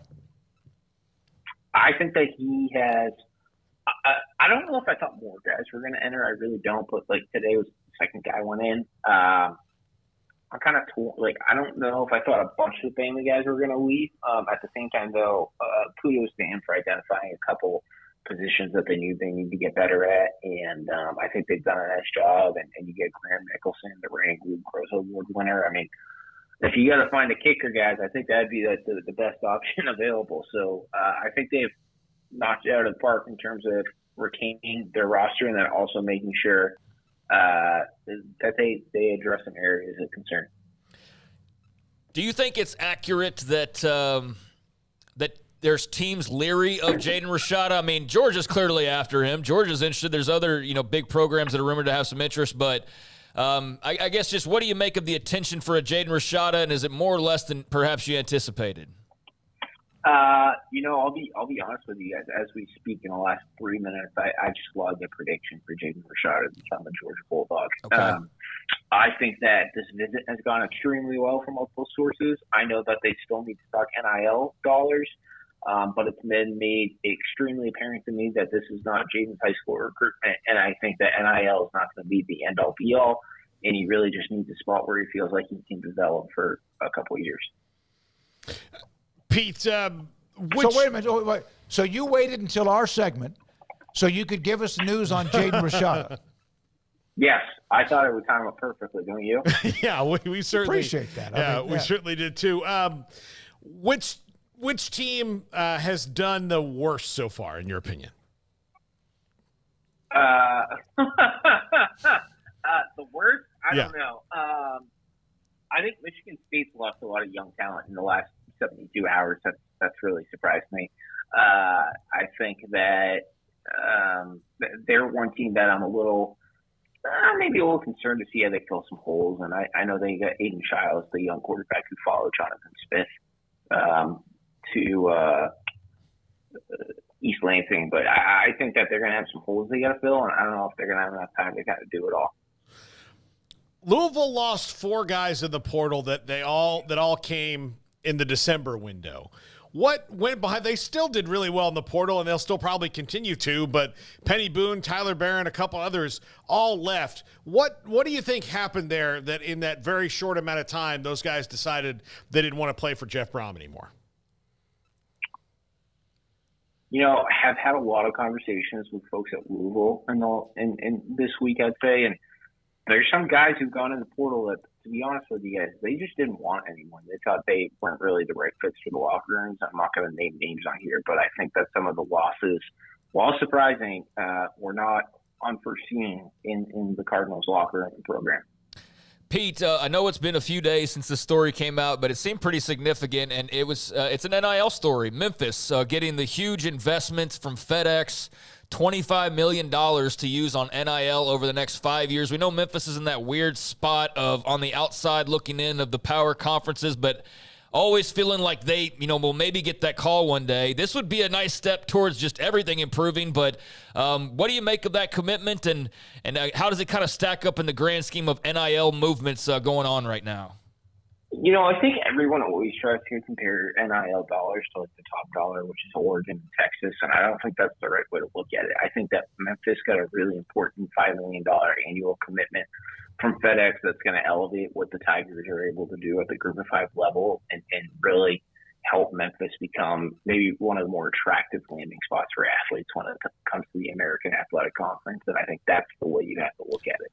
Okay, I got to be honest. You're doing a segment with us, and you're also with 4 different phones in your hand, looking at what other people are doing, logging predictions. Are you like a stockbroker when that thing opens up in the morning up in New York? It's funny. I'm trying to type the story and talk to you at the same time, and it's not because I don't want to spend more time on the other. It's just because the world I live in at the moment. So I love my job and everything, but yeah, I'm trying to give you the best and give on 3 the best all at the same time. Well, no, you have to do whoever pays you. We don't pay you, although we should. But, all right, so you can type, and as you're typing that story, just read it to us. Okay. All right. All right, here we go. There's a paywall on 3. There's a paywall. No, but no, Keandre Lambert-Smith, he's predicting him to land at Auburn. I mean, there's a lot of stuff going on here. That was a big one right off the bat, and he's maybe, I guess the comp would be Keon Coleman, maybe the kind of the game changer wide receiver that can come in for a year and help you because he hasn't been playing with the best at quarterback over his career. I don't know if he's going to do that at Auburn, but Hugh Freeze, this is kind of a big one for him. Yeah, I think that this portal cycle has really set a tone at Auburn, right? They picked up some really crucial defensive linemen, and then you add on Keon Lambert-Smith, the top available wide receiver, and I think things are humming in a good way right now. All right, Pete, I'm going to just keep hitting for fresh. We'll be following your timeline. Good luck with that story. Thank you for giving us time and also weaving in and out, maneuvering with the ever-changing portal. Appreciate it. You bet. Thanks so much, That's guys. Pete Nakos, on3.com. He was being honest. I thought he was going to okay, I have so-and-so going to Jaden Rashada predicted to go to wherever he might be. It sounds like the visit to Georgia. He just said he put in a prediction for Georgia, yeah. Yes, exactly, that it's all locked in. You just got to type it out, right? And that's not a surprise. And Georgia will get a nice little way to pop back from Florida. No, from Miami to Florida to ASU to Georgia. Yes. Yeah, after all of that, like a pinball. Yeah, I mean. Flight tracker.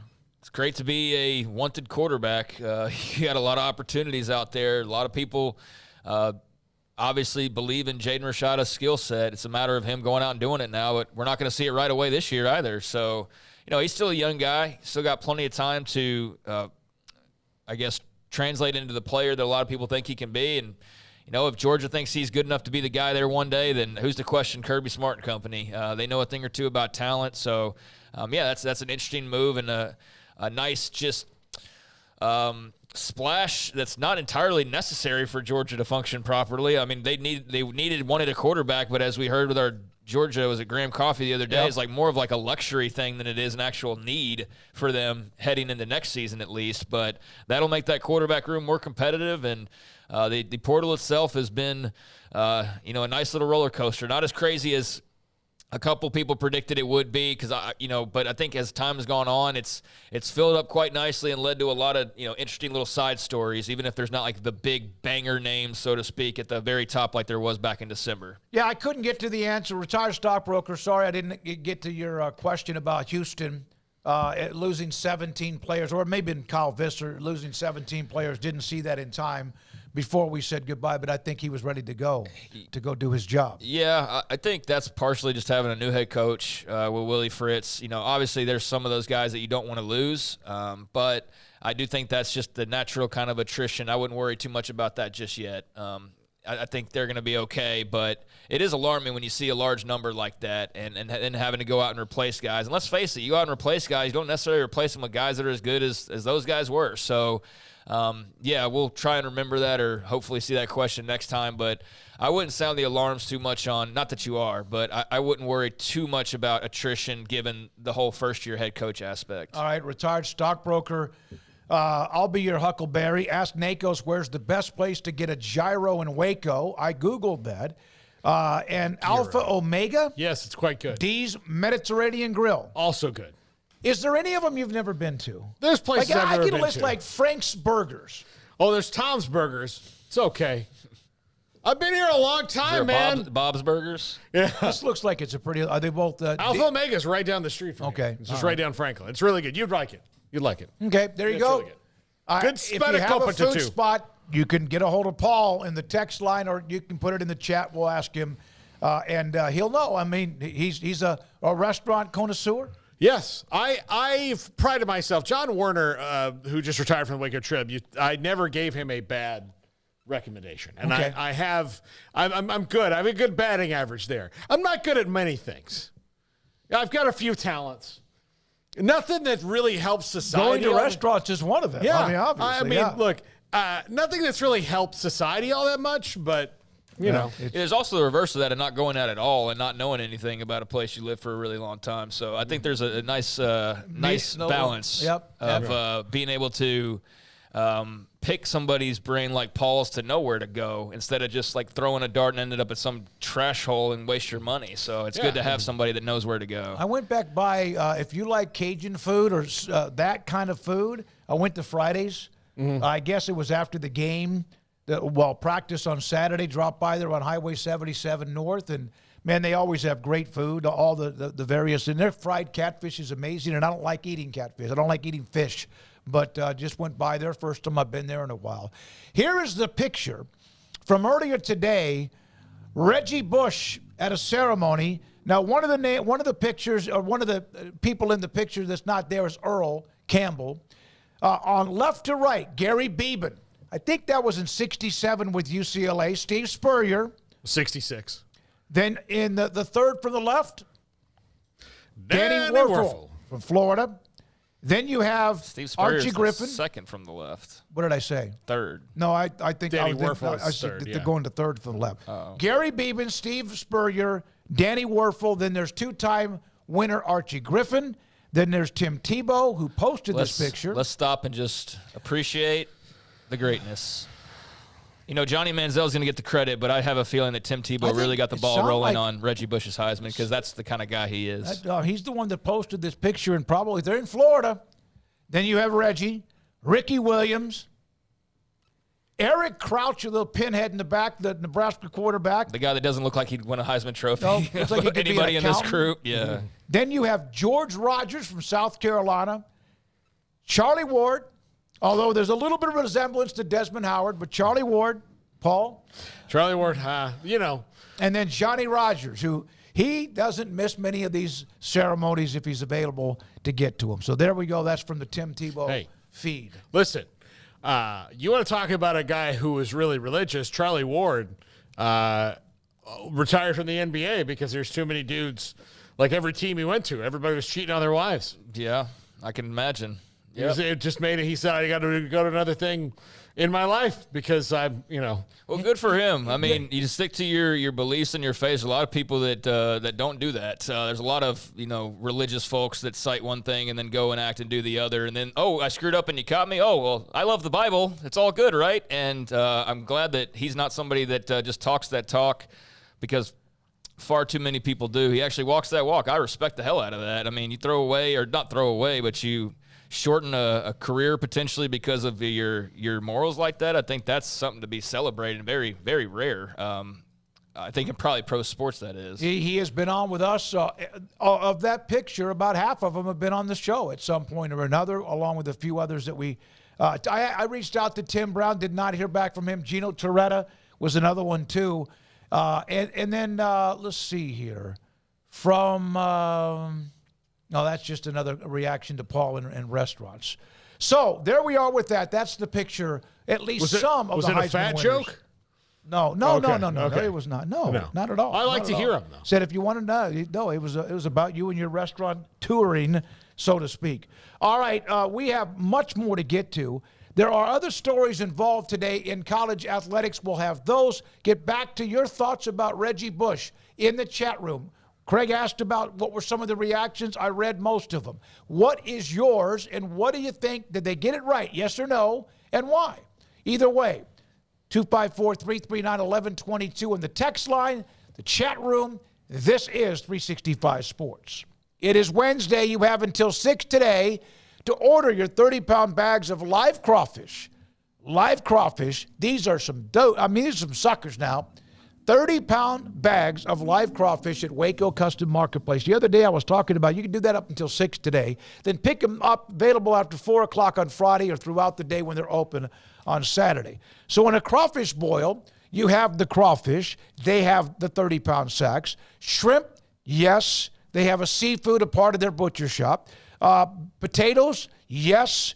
The seasoning, yes. Mushrooms, yes. And then also, of course, corn on the cob. If you want crab legs in there too, yes. So all of what you need is there at Waco Custom Marketplace, 425 Lake Air Drive in Waco. Cars priced right, day and night. Average your car in Texas. Trucks built for you, red, white, and blue. Average your car.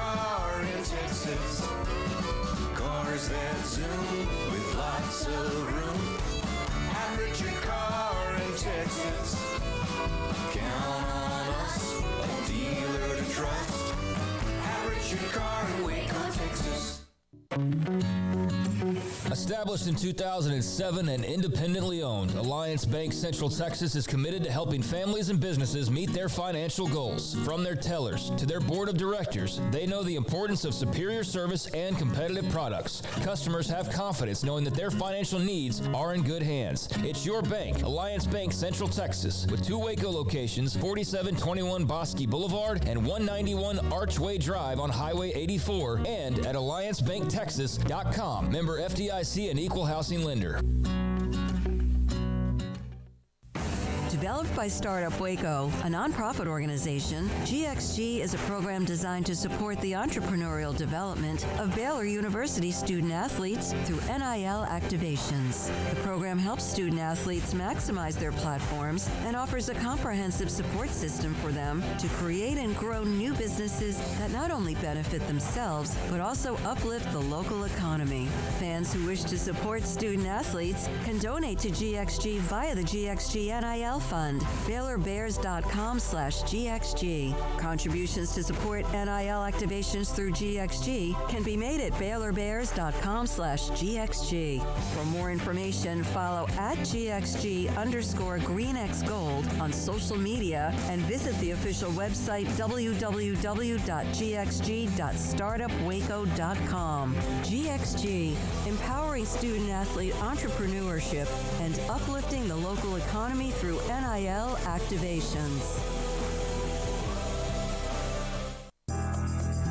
Riverbend Liquor and Wine now has 2 locations to serve you. The original on Lakeshore Drive in North 19th Street and the brand new spot in downtown Waco at 600 Franklin Avenue. If you're looking for the best in craft beers or local Texas bourbons, then the original is the place to be. And for the latest trends and online phenomenons, head downtown to the Franklin location. Either way, you're going to get the same great variety, customer service, and speedy experience. Check out both locations on their Facebook and Instagram pages. Riverbend Liquor and Wine, Lakeshore Drive in North 19th Street, and now downtown on Franklin Avenue.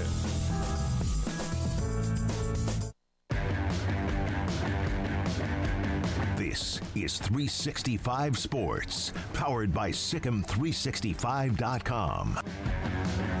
The 4 o'clock hour is sponsored by Boozer's Jewelers, the wedding ring store, specializing in custom jewelry and repair, all in-house. Now here's David Smoak, Paul Catalina, and Craig Smoak. Caleb Ziroff in the chat, if OJ was able to keep his trophy despite his legal issues, Reggie Bush should never have had his taken away. Yeah, it's not an apples-to-apples comparison, but I definitely see where you're coming from with that. Unfortunately, the case with Reggie Bush was NCAA rules, whereas obviously OJ's was a bit bigger picture than that. But I don't know why I said unfortunately, but that's the difference. But I definitely see your point of view there. All right, Reggie's not the one tarnishing the trophy. If anything, we could say that. I do think there is some validity to Johnny Manziel being out there and just having a documentary about him cheating his ass off. Yeah. Obey the rule at the time and saying, "Well, this is dumb because I was doing it," and then I still have mine, right? And then he doesn't have his, and the rules have now changed. Like, maybe you just need to move past this. So for the Heisman Trust, I think it's smart just to do it because nobody's going to ask you anymore. Right. That's what I meant about a loose end. It's a loose end that was just sitting out there, and every year the ceremony rolls around, and here's a Reggie Bush article. I'm like, when will they give him the trophy back? And you don't do something just to appease people all the time, because that would lead to dangerous roads potentially. But I think in this case, like we said at the very, very beginning, this is not life or death. This is a Heisman Trophy decision. The world's going to keep rotating just fine.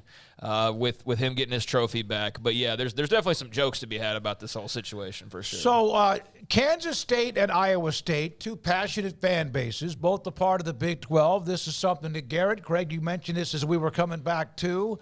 They're going to play in Dublin, Ireland. That's going to be in August of 2025. Isn't this Farmageddon? Yep. Mm-hmm. K-State, Iowa State, those 2 fan bases will eat that up and enjoy it. Most of the time, if you play that game, you then have a weekend off until you might play yet again. Thoughts, guys? This is a Big 12 opener in August of 2025. I think it's great for the Big 12. I think it's really cool. I mean, Florida State and Georgia Tech are playing this year, and I would love to go to that game. It's just so expensive. But how much? Have you looked it up? Oh yeah, it's pretty pricey. Like $5,000. Yeah, I mean the airfare alone. But Kansas State, look, I know it's not going to be Farmageddon, in the two farm towns that you're talking about. But snow pouring over the field like it was last year. But look, Ireland, there's plenty of farms. So, and many of the farmers of which you're descended came from the green hills of Ireland. So I think it'll be fun. I think I like this.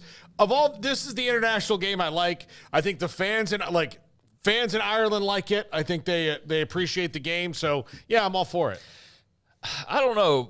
I don't love it. This being a conference game, I think it'd be better to have it in the snow in Ames or in the snow potentially in Manhattan. Being a big conference game, but it's a great opportunity early in the season to get exposure and to go on an incredible trip. I'm sure that is going to be much bigger than a football game for all the people involved, from the fans to the players. So I definitely understand the appeal of it. I don't just love like a conference game, though. That just seems kind of strange to me, especially one where you do have a rivalry. It's going to be packed out in Manhattan or in Ames for that one. So that just strikes me as a little odd, but you know what? Go for it. I do see a lot of Iowa State fans already got like the Busch Light jokes.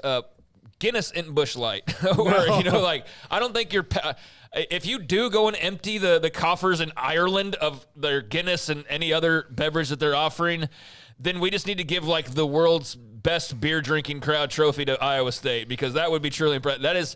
It's a little bit of a different feeling in the belly, Busch Light and Guinness, for example. But yeah, they're going to definitely test that out based on the early returns from Iowa State fans. Was this game scheduled for later in the year? I just looked up the 2025 K-State schedule. Sure, it was. They were going to open up with North Dakota on Saturday, August the 30th. Well, they're just announcing it today, so clearly it's. But then Iowa State was scheduled, but it was a time TBA, so that's interesting. You wonder if that would have been. They have not yet scheduled all those dates, but that's good for them. Was there a year where they weren't going to play? Was it like this year? Wasn't there a year when the Farmageddon was interrupted? Well, it wasn't one of the protected rivalries. That was the whole hullabaloo about it, was that they didn't protect that, but they protected Arizona State, Baylor, TCU, so on. And there was the I don't know, backlash is too strong a word, but there was the pushback from fans of those fan bases that felt like that could have been one of those protected rivalries as well. So now it'll have its own kind of unique stage to start off the season. And I think as far as an early season game goes, that'll be a fun one. I think those two teams will probably be a lot different if they met 7 weeks later or whenever they would have played originally. But, hey, kick off the season with a bang and a hell of a road trip, and yeah, have fun with it. I'm sure both fan bases will. All right, the sponsor is Aer Lingus, but in Dublin, Aer Lingus, right? Isn't that the way you would probably say it? Yeah. They're not pirates. Yeah, right. They're just Irish. But they got that Irish. Irish brogue. Yeah, they have a hub, of course, in Dublin. Also, I think you spoke too clearly for it to be Irish, actually. You wouldn't understand what they were saying. Like someone who's Cajun, right, Garrett? Sometimes you got to kind of decipher through that. I, of course, growing up Catholic, I knew a great many Irish priests, like lots of them, like many priests. Like Father Anglem.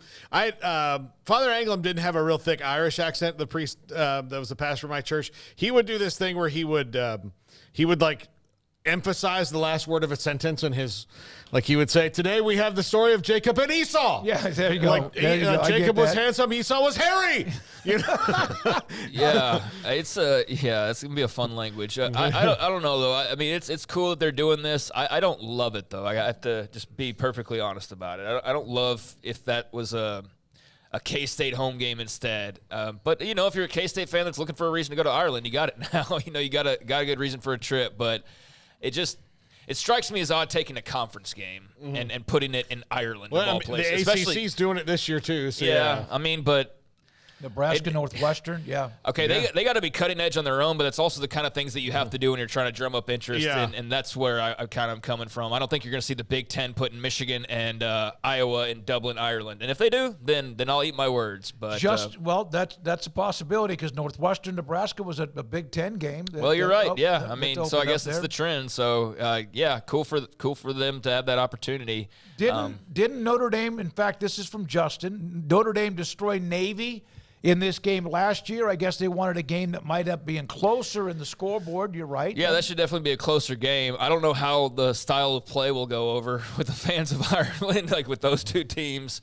With Avery, Johnson though, it could be a little electric for sure. And Iowa State's got a pretty good young quarterback as well. So that's a nice little quarterback matchup with Becht and Johnson and. Two really good coaches and two really good programs. So, that'll be a hell of a game. It's just an odd place to put it, but that's kind of what you do in college football. MC Gusto, Ireland's great.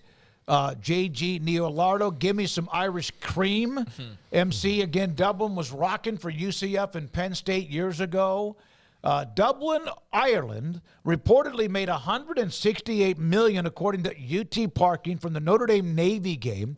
You'd think K-State, Iowa State will get a little piece of that with a decent cut from the sponsor. Yeah, definitely not that amount because that was a lot of Notre Dame right there of course, going to Ireland. Yeah, the military. The Irish connection, Notre Dame and Ireland. But that'll be a nice cut of the money and going and hosting these events. I've seen WWE's doing it all the time now where they're getting paid by the local governments to come there and hold these big events, and they make $100 million in a week, and they get the city does, and they get their cut, and they give the WWE their cut, and WWE basically gets paid to put on the show, as opposed to hey, we're going to rent out your stadium, and we're going to cut. You get paid to go there and do it, and then you get more money on top of that, and then obviously the Tourism Bureau gets a huge influx of money, so there's like a TKO tie in there, or an Endeavor tie in there of kind of doing that thing of hosting an event like that. So, it makes a lot of sense to make some good money and do something differently. From a Kansas State fan, Bracket Cat, I do not like this. Another lost weekend of revenue for the Manhattan community makes Ames give up a home game in 2026 and come here. Oh, I didn't know the details there, that a game in Manhattan would be missed. So they're going to be in Dublin, and then maybe Iowa State would have to then give up a home game for this. And look, Bracket Cat, you're not wrong to feel the way you do. You want another home game. I get it. I would say the reason I don't hate these is because these aren't – I really got tired of Baylor and Texas Tech at AT&T Stadium. Right. I think college games – I think everybody did. Yeah. I think – and the reason it was is okay, it should have been a 2-year novelty and then gone back to – where it was, but it wound up being a 7-year, 8-year thing. Like a decade. It was such a long thing. This is a one-shot deal, so it's cool. They're gonna rotate this around. Look, if Florida State was giving up a home game every year, I guess Georgia Tech might be the one giving this up, but giving up a home game every year to go play in Ireland or Australia or England, I'd be like, you know what? Once in a while is fine, but college games and college stadiums, but it's a one-shot deal. So if there's a silver lining, it makes some bonus money more than you would. But I was just touting how it's great for Dublin tourism. How that's worked. Yeah, it is a loss though for Manhattan next year, certainly, because that is where that game is going to be played, as you pointed out. So loss of a home game. And so that does suck for the fans, and just a rivalry game like that, you don't necessarily want to see it not played in the home stadiums, but I see both sides of it. Definitely understand if you're coming from either direction. So Texas A&M athletic director Trev Albert, who's new on the job after coming in from Nebraska. There was this story. Travis Brown had the story that A&M athletics is laying off what is a pretty good chunk of their staff. So several senior staff members. Here are a few of the quotes. Mitt Winter, who's one of the attorneys that covers sports, A&M Athletics Director Trev Albert told the Eagle that the layoffs were not related to budgetary concerns regarding former head coach Jimbo Fisher's buyout, but reorganization related to existing and emerging threats to their business model. Imagine having such a terrible contract that people think you're laying off dozens of employees to just cover the buyout for a guy. That sucked. But several court cases, of course, we've brought them up. We've talked about it many times. The Jeffrey Kessler case that could be the $1 billion settlement or lawsuit if it goes to a jury, House versus the NCAA, etc. The class action antitrust case is around $1.4 billion. Whatever it might be if they settle, I don't think it'll be that much. Individual universities will be on the hook to split either the cost of the damages, we've discussed that, of losing the lawsuit or settling. The latter, most believe, will include a new model of revenue sharing with athletes in the future. Mack Rhodes has discussed that with us. Now, I checked on this with a couple different people. They're of the opinion that they feel like that might be what is being said, but that Trev Alberts is a little bit concerned about others who have been in the department who also were up for that job and others who might be loyal to a person who also was up for that job, and that maybe he's trying to weed out any kind of conflicts. My uncle called me last night asking me what I thought happened, why A&M laid off these people, and I said Trev Alberts is going to either get rid of redundancies, which is redundancies is a big thing. It's a nice way. I say a nice way, but it's a way that when you're a big executive at a new company, you can come in and say, well, we don't need these people. And look what I've done. I've saved them money. And then this. And then you can also, like, in clearing out those redundancies, make sure you have spots for your future redundancies, which you're going to create. Yeah, you could basically have one person doing the job that otherwise you feel like three people were doing. So you narrow down your staff and you save money, and yet you don't lose any production. Yeah, but also this allows you to, oh, look, he saved some money. And then, like, after that one person's like, hey, we really need at least one other guy. Then he brings in his guy and not someone who's loyal to somebody else. And it sucks for those people to lose their jobs. It always sucks, no matter what. But I'm not surprised, because to me it sounds like you're just cleaning out to bring in your people. New CEO taking over new business is reorganizing. Mm-hmm. That's basically what this is. The athletics CEO, Trev Alberts, is taking over the company, and he's going to put his people in place and, cut some people out of it. And I do think there is some element of, like, cost-saving procedures are needed, but I also know what companies do is they cut out every little cent, including worker pay, to maximize their back end, right? And so I'm sure A&M will soon have a graphic of how they're making more money than they've ever made before. Like, that almost seems like that's going to follow this probably eventually as well. I do think there's an element of you do have to worry about money moving forward, but I don't think at a place like Texas A&M that you're one of those schools that's all that worried about the $15 million a year that you might have to pay.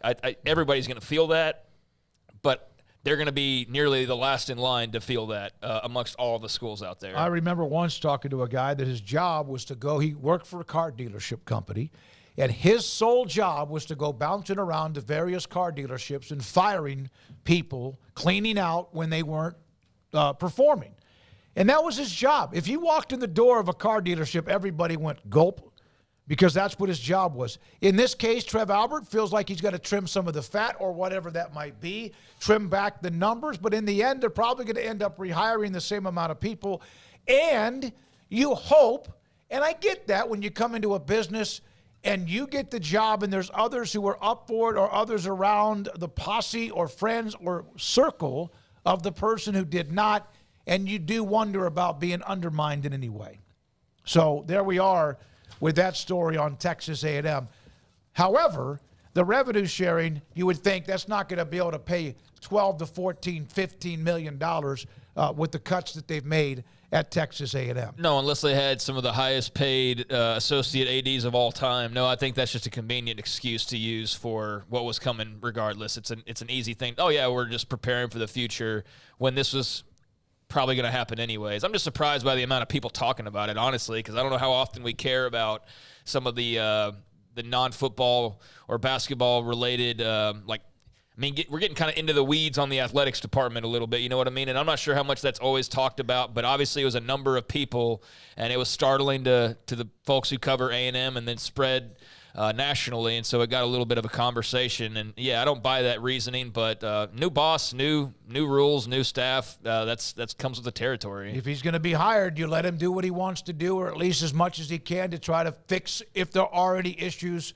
or also do it his way. All right, when we come back in the 5 o'clock hour, we do have Jared Mosley. We mentioned him in that article about college football moving forward. Jared will join us at 5:25. He's the athletic director at the University of North Texas. And I spoke with our good friend Taylor Bryan, who was at Baylor, Auburn prior to that as media relations director, and then also now at UNT, about, is this second level FBS championship in football, is that something that will work? Or is that something that changes the way Group of 5 programs look at the future? He didn't quite say this, but we talked about it. It's like they may not have a choice. And so we'll have Jared Mosley, AAD at North Texas, on with us. That's in the 5 o'clock hour, and this is 365 Sports. It's Dodge Power Shot Days, continuing at Allen Samuels Dodge Chrysler Jeep Ram Fiat in Waco with some of the hottest deals of the year, starting with the new 2024 Dodge Hornet GT all-wheel drive for $29,999. Or how about the 2023, the new Dodge Charger SXT all-wheel drive for $30,990. And the 2023 Dodge Challenger GT at $31,487. How about the 2023 Dodge Charger SXT for $28,925 during Dodge Power Shot Days? If you like extreme, they've got extreme power with the Demon 170 with over 1,000 horsepower. Pop a wheelie straight from the manufacturer and also run on jet fuel. Allen Samuels has one of those last ones left in the country. Call it the last call model, as Dodge will not build the V8 Hemis in 2024. If you want cutting-edge technology, come by and drive the 2023 Jeep Grand Cherokee Limited 4XE. Save over $13,000 in values. 2023 Jeep Grand Cherokee Overland 4XE and save over $15,000 in values. These two world-class SUVs run on battery or gas with world-class technology. Allen Samuels, Dodge Chrysler Jeep Ram Fiat, Loop 340, east of 84 in Waco. Allen Samuels, Dodge Chrysler Jeep Ram Fiat, entering the last week of the Jeep Celebration event with unbelievable deals like a 2023 Jeep Compass Trailhawk for $29,990, a 2023 Jeep Renegade. This is at Allen Samuels in Waco for $25,714. How about the most decorated SUV ever, a 2023 Grand Cherokee Summit with over $13,000 off MSRP. That's right, a 2023 Grand Cherokee Summit with over $13,000 off MSRP. The latest addition to the Dodge family, the 2023 Dodge Hornet GT, loaded up $37,525, all prices plus tax, title, and license. Ted Teague, the CEO and general manager, he and his staff put together amazing values along with dealership brands as well. You have an opportunity to get the vehicle you want right now. Allen Samuels, Dodge Chrysler Jeep Ram Fiat, Loop 340 and east of 84 in Waco. Samantha Duvall, TexasBeefHouse.com with me, David Smoak. And tell you what, you guys keep rolling along. You do have yet another date, correct, for an online and live auction? Yes, our next online and live auction will be Thursday, April 25th. We've discussed how this has been unique and how people have reacted to it. Has that momentum continued as you've done more? Yes, it's kind of half and half. We'll have a good amount of people there that are from the area, and then we have probably 40% that we ship out, and everybody that I've delivered locally to has talked about how much fun they had, and they want to know when the next one's going to be. We've gotten great feedback from the people that we've shipped to. They're all just so excited about this event, and they can't wait for the next one to happen. Premium grade East Texas beef. Customers don't have to go out and buy their beef. TexasBeefHouse.com. From their family and their ranch to your plate. TexasBeefHouse.com. Automatic Chef Canteen is a full-service micro-market vending and office coffee provider with state-of-the-art vending equipment, a wide variety of products, and offering custom-fitted micro-market vending office coffee solutions for your employee break room. You want a full break room solution and a workplace oasis? Well, Automatic Chef Canteen, locally owned and operated for over 50 years in Central Texas, also includes in-house mechanics on call 24/7 for fast, reliable service and maintenance. Automatic Chef Canteen, 6900 Imperial Drive in Waco, or online at automaticchefcanteen.com. Our good friend Brad Boozer, Boozer's Jewelers here at 365 Sports. Now, Brad, people who watch and listen to our show know I'm a double-time customer for you, engagement ring and wedding band, and you guys do that great, but that's not all you do at Boozer's Jewelers. Absolutely, and I always like to say, it's a new year. It's a great way to start the year out. Go through your old jewelry. Go through your wife's jewelry box. Go through anything you're maybe not wearing, something that's broken, something that you're not using. We do a massive amount of custom work. We can take your old jewelry, old diamonds, old watches, and we can convert it into something special for you and make a one-of-a-kind piece of jewelry. And if that's not something you're interested in, a great thing is we can turn that into cash. So we buy gold, we buy diamonds, we'll buy Rolex watches, any kind of heirloom jewelry, anything that's maybe passed down to you. Boozer's Jewelers, where do they find you, Brad? We're at 1025 North Valley Mills Drive, right on the corner of Lake Air Drive and Valley Mills with the big clock on the corner. This is 365 Sports. The Sikkim 365 app is brought to you by Allen Samuels Dodge, Chrysler, Jeep, Ram, Fiat.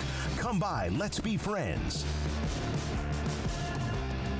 Here we go, 365 Sports. It made me wonder on this Reggie Bush Heisman Trophy story, which we've covered at the beginning, and had a couple of different segments on it. What now in sports should be returned, if anything, that has not been? Bobby Bowden's wins.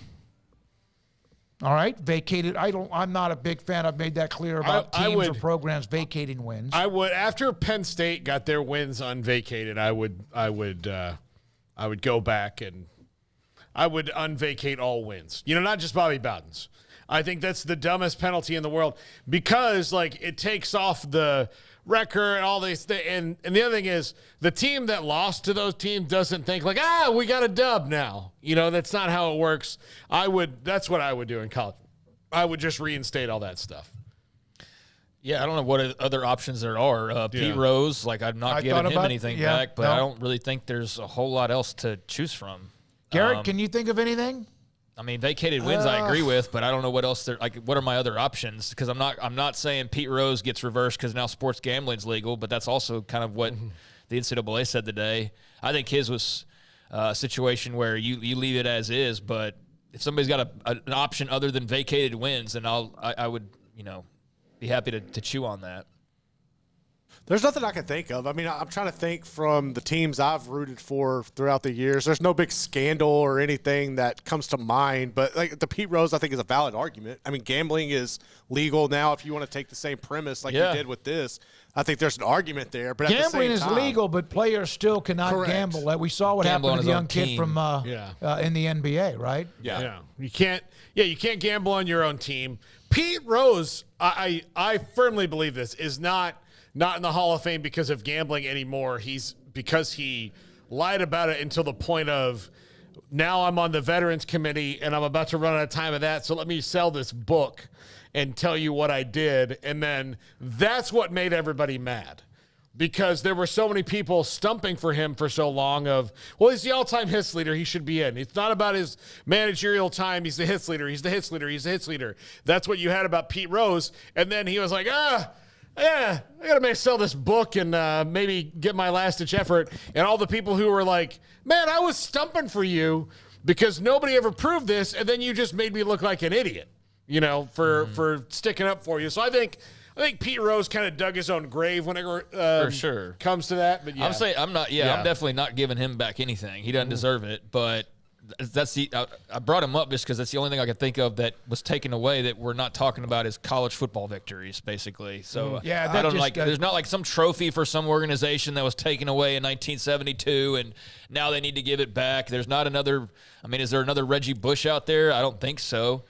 So it seems like just the options are limited here. But I definitely wouldn't turn back the clock and change the Pete Rose decision. One thing I personally would like to see changed, and I don't think this will ever happen, but I feel like the steroid era players from baseball should have their own segment inside of Cooperstown. I think that's a great part of what I asked. And I was looking at the vacated. Bobby Bowden's name was brought up, but I can't stand vacated wins and stuff like that. I don't like the fact that players who played currently for a program are hurt by what happened prior to that, unless there's some sort of connection with whoever is still maybe the coach or whatever. But no, the steroids era. Yeah, that bothers which me. We can debate some of them. But if you debate, let's say, Sammy Sosa, Mark McGuire, Jose Canseco, Juan Gonzalez, and Gonzalez is not a Hall of Famer anyway. He was on his way to being one.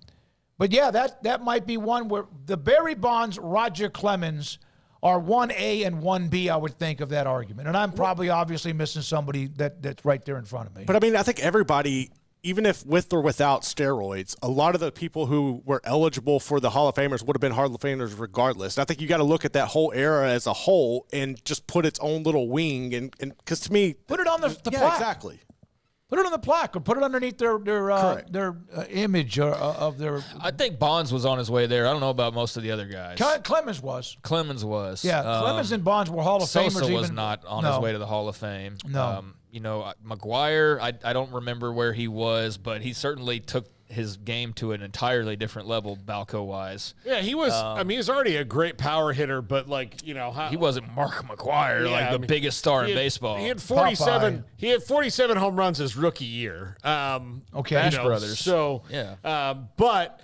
Why do I know that? But anyway, the Bash Brothers is a cultural moment. You have a baseball card. Yeah. So, but yeah, I mean, there are guys like Raffy Palmeiro. I'm apoplectic about his cause because he went from a doubles hitter to a power hitter. Right. Like that, those kind of things. And of course, I always liked Raffy, but Sosa lied in front of Congress. So did Raffy. Yeah, both of them did. Clemens should be in. Bond should I think all those guys should be in. But let's see what the chat. I'm going to the chat as well. Eventually, here's one of the things that may happen with those guys is. Eventually, there might be a Veterans Committee push for them when the Veterans Committee has guys like them on it, like other guys who were in that era. Alex Rodriguez. Yeah. A-Rod, they should be in. A-Rod's PR.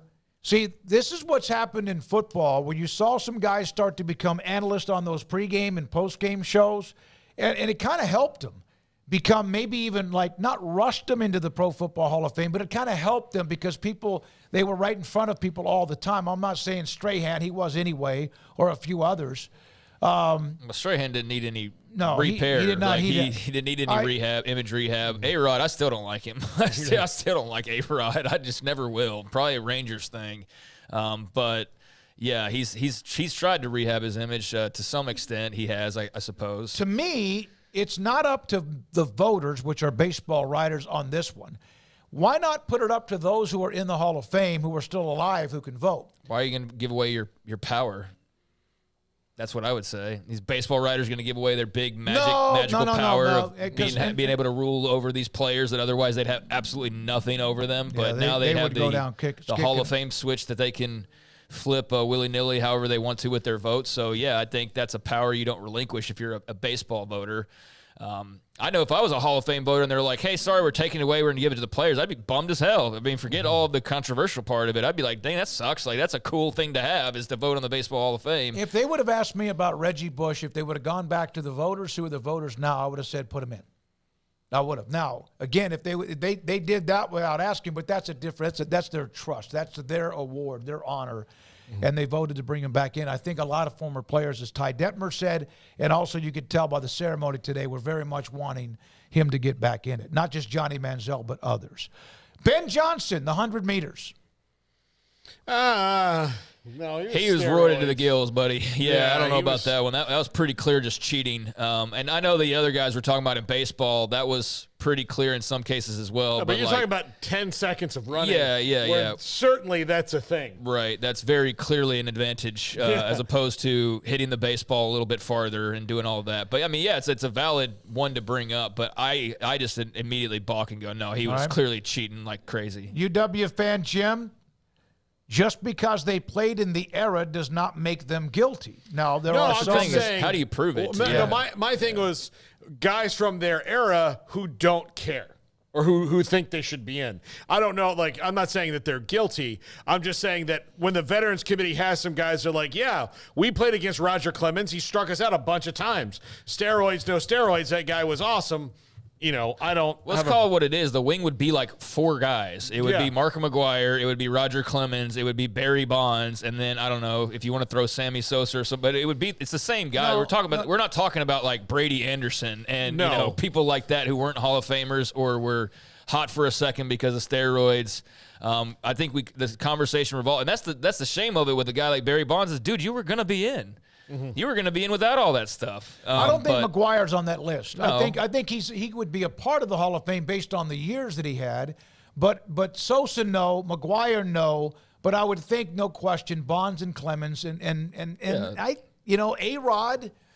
Well, A-Rod would be the other one, the steroids wing, too. He would have to be a part of that as well. But, yeah, I don't know how vast that wing would be or if it would be like the same and maybe 4 or 5 guys that are kind of the main characters here. It wasn't who's the lefty? Pettit? Andy Pettit? Andy doesn't have enough wins, I think, to get in, although they're going to have to readjust pitcher criteria because baseball's doing that for them. Because if not, then there's going to be like nobody from this era that ends up getting in outside, like past Verlander. Or, Kershaw, Verlander, Scherzer, Cole, but 256 is a pretty good number. 18 years, lots of World Series. I think Andy, if I was a baseball writer and they gave me a vote, I would vote Andy Pettit in just because, again, 256 wins, but he also is the all-time winning postseason win leader. He that was to me is a big deal. But now, maybe I'm not the right guy. 19 postseason victories. He was of course, with the Yankees for years and years and years.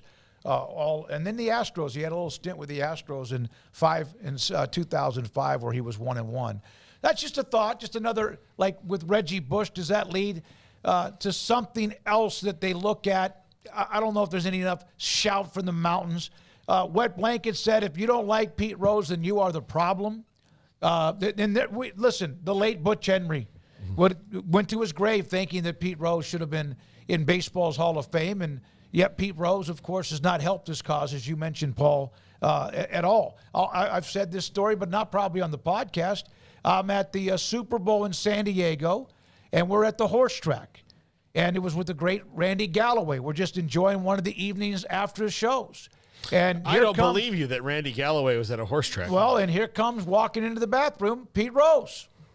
And again, that's fine. He was betting on horses, but he couldn't stay away from gambling and betting on. I was there. I admitted I was there, although I didn't win any money. You weren't like a part of a murder. No. It's okay to admit that you were there. Yeah, you were like. But I remember that I was story. holding the knife, and then he walked in. You're not going to get in trouble for it. I hid the other glove or whatever it might be. All right. Around the corner, Jared Mosley, Director of Athletics at the University of North Texas. He will join us on So what is it as a Power 5 AD as you look into the future? Here's one quick note from R.J. Ochoa. He covers the Cowboys. Reggie Bush played his entire high school career, his entire collegiate career, won a Natty, won a Heisman, was drafted, won a Super Bowl, had his Heisman taken away, had his Heisman restored before the Cowboys reached an NFC Championship game. Oh, RJ. I just talked to RJ last week, as a matter of fact. Oh, man. That is painful. Yeah, I was wondering if that was one of those, easy impressions getter of here's all this thing this guy did, and then everybody's like, oh, cool. But then I like that he had there was a point to that at the end that was very much a jab. So everyone I like said, that. Yeah, and everyone said, I hate you. You've ruined my Wednesday. No, that was a good. Thank you very much. I hate this team. That hurts. Well, man. I mean, so glorious. That's what RJ's good at. Yeah. When we come back, 365 Sports. Later on, again, Jared Mosley, Paul's Top 5, and much more to get to. Richard Carr, Buick GMC Cadillac, they are the people that you can count on for your automotive needs. Go by the dealership and talk to them in person, and they'll hook you up with whatever you're looking to get done, whether it's an oil change, something as simple as that, or some body work, or it's a matter of getting into a new or pre-owned vehicle. Richard Carr Motors is celebrating Eclipse Month, and they got a lot of great deals, including rarely seen savings, much like the Eclipse just a couple weeks ago. On all month they've got rarely seen savings during the Eclipse sales event, like saving $11,000 on a GMC Sierra ATX 4x4. Qualified buyers can get 1.9% financing for 72 months. Military and first responders can save an additional $500. You can contact them for more details on the Eclipse sales event and savings on the GMC Sierra ATX 4x4. They also have a lot loaded with quality pre-owned cars and trucks, 90 vehicles, highly inspected, used cars and trucks, all available right now with 100% credit approval. The goal there, of course, as well as they say yes when others say no. So check out the great deals going on right now over at Richard Carr. They built a reputation over the last 25 years here in Central Texas as the people you can count on for your automotive needs. Log on to richardcarr.com today. Call now or go see them now off Highway 6 at the Imperial exit. It was broad daylight. I stepped into a gas station for 5 minutes to grab a snack, and just like that, my car was broken into. They made out like a bandit. My laptop, my phone, everything. I called my agent to see what could be done, and he restored my faith in humanity. My claim was processed so quickly, and I was able to recover my losses. Stop by and see our agents at one of our 3 McLennan County locations. Coverage and discounts are subject to qualifications and policy terms and may vary by situation. Thank you for calling your local Marco's Pizza. We're turning up the heat with our new Reaper Cheesy Bread. Fresh, house-made dough is topped with a spicy cheese blend infused with jalapeno, habanero, and Carolina Reaper peppers. At only $5.99, this limited-time product is a hot deal. Add it to your order while you can. A Marco's team member will be with you shortly. Marco's Pizza. Pizza lovers get it, and that offer on the Reaper Cheesy Bread is available right now at any of the 5 Marco's Pizza locations in Waco, including Belmead, China Spring, Robinson, Woodway, and Hewitt. Order online at marcos.com. Call for a pickup or delivery. Marco's Pizza is turning up the heat with their all-new Reaper Cheesy Bread with fresh, hot, house-made dough topped with a spicy cheese blend infused with jalapeno, habanero, and Carolina Reaper peppers, and only $5.99 and for a limited time only. Marco's Pizza, the fastest-growing pizza brand in America, 5 locations in Waco, and the new Reaper Cheesy Bread. Marco's Pizza. Pizza lovers get it.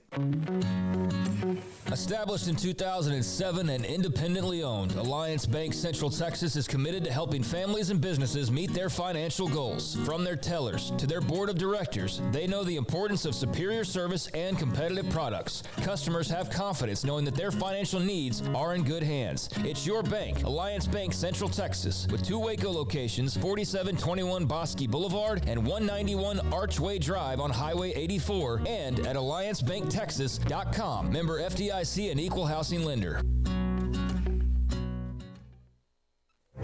Stepping into a new pair of boots is great, but stepping into the boots of a U.S. Army officer can also add confidence and leadership skills to your son or daughter's career path. There are more than 150 occupational specialties to help them find the best fit for their future. See all the things your son or daughter can achieve in our boots at GoArmy.com.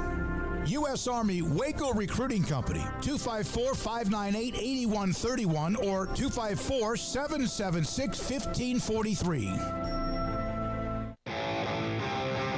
This is 365 Sports. Text us at 254-339-1122. The text line is sponsored by Riverbend Liquor and Wine, with the most extensive variety of craft beer in Waco. A hidden gem on Lakeshore Drive and 19th Street. 365 Sports, every day. Paul Catalina, triple option, 1 until 2. We're on 3 until 6. There's obviously the coverage of Baylor. If you want to go to SicEm365.com, the premium section loaded up with a lot of that. And during all of this men's basketball with Scott Drew and now Alvin Brooks and Ashley Hodge, Kendall Cal too, but Ashley Hodge has been at the highest level you could imagine of anybody that covers college basketball in America. When it comes to Baylor, he's locked in and has been from the beginning. And now how they will rebuild and who gets promoted when it comes to Scott Drew's staff. Justin R. asking about, didn't the Fab Five get their wins stripped because of Chris Webber? I don't know, but they absolutely, again, vacated wins. Give them all back. If they did, give them back. Still can't fix that timeout, C-Web, but give them all back. All right, let me see what they say here.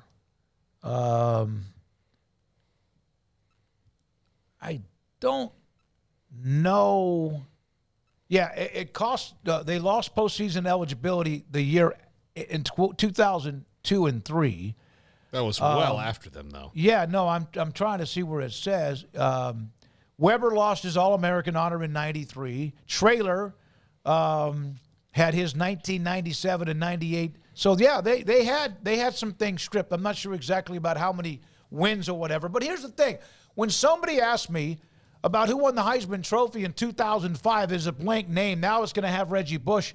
The answer is Reggie Bush. Even if they hadn't have done what they did today, if there's schools that have lost or vacated wins and national titles, when you ask me about those schools, whoever they might have been, that's who won the national title. And you can't give it to whoever like they beat in the championship game or what back for many, many years was a bowl game. Could have been any number of bowl games.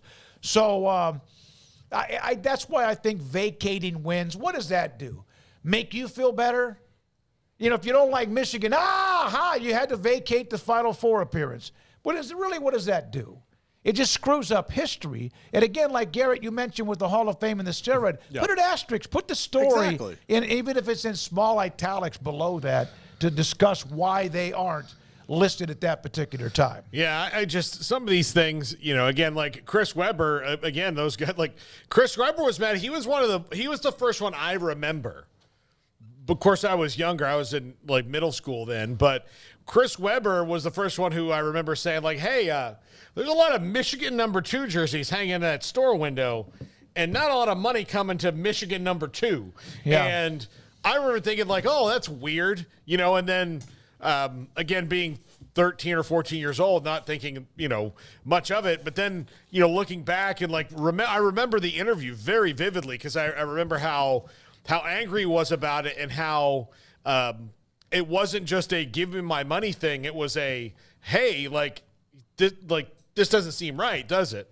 And, you know, the whole, but he's got a scholarship. Yeah, but also, you know, that's him. Like, if I would not buy a Michigan #2 jersey as a Michigan fan if Michigan #2 wasn't this awesome guy, you know? The school vacated the entire 92-93 season. Every game it played from 95 to 96 season through the 98-99 season. This included the 97 NIT title, the 98 Big Ten title, also vacated the 2 Final Four games in 92, its entire NCAA tournament record for 3 years, 93, 96, and 98.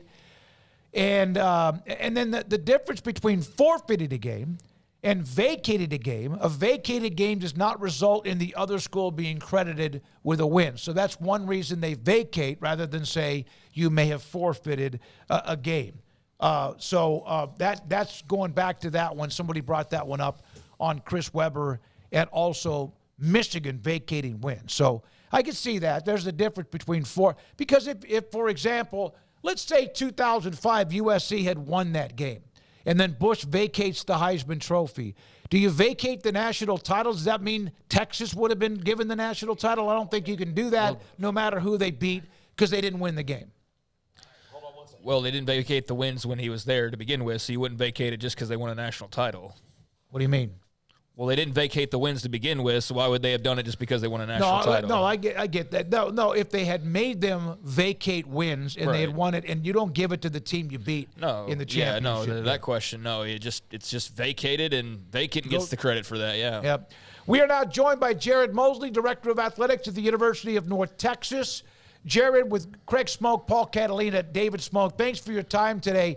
So we read the article Ross Dellinger wrote about many things, the power structure, the background of trying to figure out this college football playoff. And then there was the story that came out as well this week about the Group of Five as a possible separate championship in football. How do you try to grasp onto all of what's going on right now? Well, I mean, you guys y'all are following it like we are and probably getting the information about the same time we are. So it's an interesting moment in time for us. But, you know, I think the thing that, you know, Ross has done a great job covering it. But I think the frustrating piece is, you know, you look at the landscape of college athletics, you would think you could be able to get a think tank and enough people around a table to talk through a number of scenarios. And it's just frustrating right now because it feels like two are in one camp and then the rest of us are out here just kind of waiting for dominoes to fall. And so, you know, it's good to hear like there's some momentum, and I've been in some conversations around some of the Group of Five concepts out there, but you know, even that scenario has a lot of hurdles to get across the finish line. So, everybody's still a little bit in a wait and see, where we can find some common ground and get this thing moving in a direction and start planning on how we're going to operate moving forward. I asked this question when we discussed this, is that with all the money that's being spent, you're spending money, UTSA spending money, even schools that are a part of the autonomy conferences are spending money that are not a part of the Big Ten or also the SEC. You're not spending all this money to compete for a separate championship, are you? No. I mean, I think all of us want to be in the same opportunity, but it's just it's you have to acknowledge kind of the reality we're at, and when there's two conferences just basically trying to squeeze every percentage out of new revenue opportunities, and that includes, other power conferences like the ACC and the Big 12. Mm-hmm. Like, you just got to wonder where's the finish line? Because all we're doing right now when you're making those grabs is further pointing out the issue of heightened revenues, and, we're pushing that, and still student athletes aren't receiving any percentage of that. How long will there be bitter feelings around athletics about the alliance of the Pac-12, ACC, and Big Ten? I don't know that there's any bitter feelings, but, I think all of us realize the realities. I mean, nobody can argue where the interest from, the people at large around this country, we know the brands that draw in the revenue. The tough part is there's a much bigger landscape outside of college football and even basketball, and a fabric of, what Olympic sports provide in the landscape of college athletics. And we're dialing everything into this one piece of it, and it could potentially wreck, the whole system. So, it's just an interesting time right now to try to figure out a path forward. Jared, I know everybody, as you pointed out, is trying to be as proactive as possible. But as you mentioned, there are two that are seemingly in control and are kind of everybody's sort of at their whims, so to speak. Is there a fear that you almost, by pursuing something different, even if that's maybe the best idea in the long term, we don't know, but you're almost giving them what they want without them having to even ask for it? Well, I mean, the reality for us, as long as they give us our group of 5 spot in the CFP, there may be some other avenues to get creative and generate additional revenue amongst the group of 5 schools, and still have the opportunity to gain that one chance in the football landscape. So I don't think it's out of the question to figure out a model where you preserve your access, for the true national championship, but you're creating kind of a play-in opportunity amongst the group of 5 that might be able to generate some interest in revenues that benefit everybody. But, you still got so many things at play. I mean, every state right now is looking out for the best interest of their primary institutions. And anytime the NCAA tries to move forward or enforce what's in play, everybody's challenging it. So a part of this, one of the complicating factors, I think, is going to have to figure out a model that you can put in front of Congress to give them some confidence that we can figure this out, and then get the protections you need to be able to move forward without fear of every time you turn a corner, there's another lawsuit and you're just having to retreat. Do you think Congress, they have a lot on their plate, but do you feel like they would they would be more interested if schools, the NCAA, came with the solution and just asked them to pass it or look into how they could help rather than asking Congress to fix it? I don't think Congress can fix it. I think at the end of the day, there's still an obligation by the institutions and membership to put something in place to where Congress has some confidence that we're moving in the right direction to start to share revenues and open opportunities for student athletes. But you've got to get every state on board. You can't have every time we enforce a rule that we've got in place and a school decides they're just going to try to seek an injunction. You've got to get some common ground where Congress can at least give you that runway to figure it out. But I don't blame Congress. I feel like we put ourselves in this spot from a membership standpoint because we haven't put a solid solution in front of anybody. Jared, do you think that now, because part of the problem, as you know, being in this business for a while, is that there are so many different schools with so many different goals that it's hard to get, everybody kind of on the same page. But now that the kind of goal is let's stop the lawsuits and start spending money where we need to spend money and get out of court, that will kind of unify people together to get something done reasonably quicker than it would have been done in the past? I don't feel like it that helps, just because I think it's obvious by the actions that have taken place. Like, there's still a massive land grab to try to create enough windfall and reserve to where whatever happens with student athlete compensation or revenue share, that these big schools ultimately, when that dust settles, they're in a net neutral place where they're not having to go scale back. And, so their game plan is pretty obvious. But I think for us, we can do a lot of different things. The toughest part for everybody else right now is it really doesn't matter how you split revenues, how you decide to extend opportunities for student athletes. Like, until you have some parameters around transfers and just a free market where every year, I don't blame student athletes. Like, they should test the market every year because the market's changing so fast. But, no pro sports system has just a wide open free agency market every year. So you've got to be able to build some parameters in that to at least give schools and teams an opportunity to start to operate again in a way that serves student athletes in the best way possible, in my opinion. Jared, how much of a kind of lingering sort of boogeyman, or how much of a conversation is there going on right now, just specifically with North Texas, but also I guess others that you talk to about, for example, the House case and the back pay that could be owed, the millions upon millions of dollars that schools could be on the hook for? How much is that on the radar or the forefront right now? I think the majority of that, I think that's why you see the two conferences that are, out here pushing, maximizing every dollar they can. Like, they're the ones most at risk.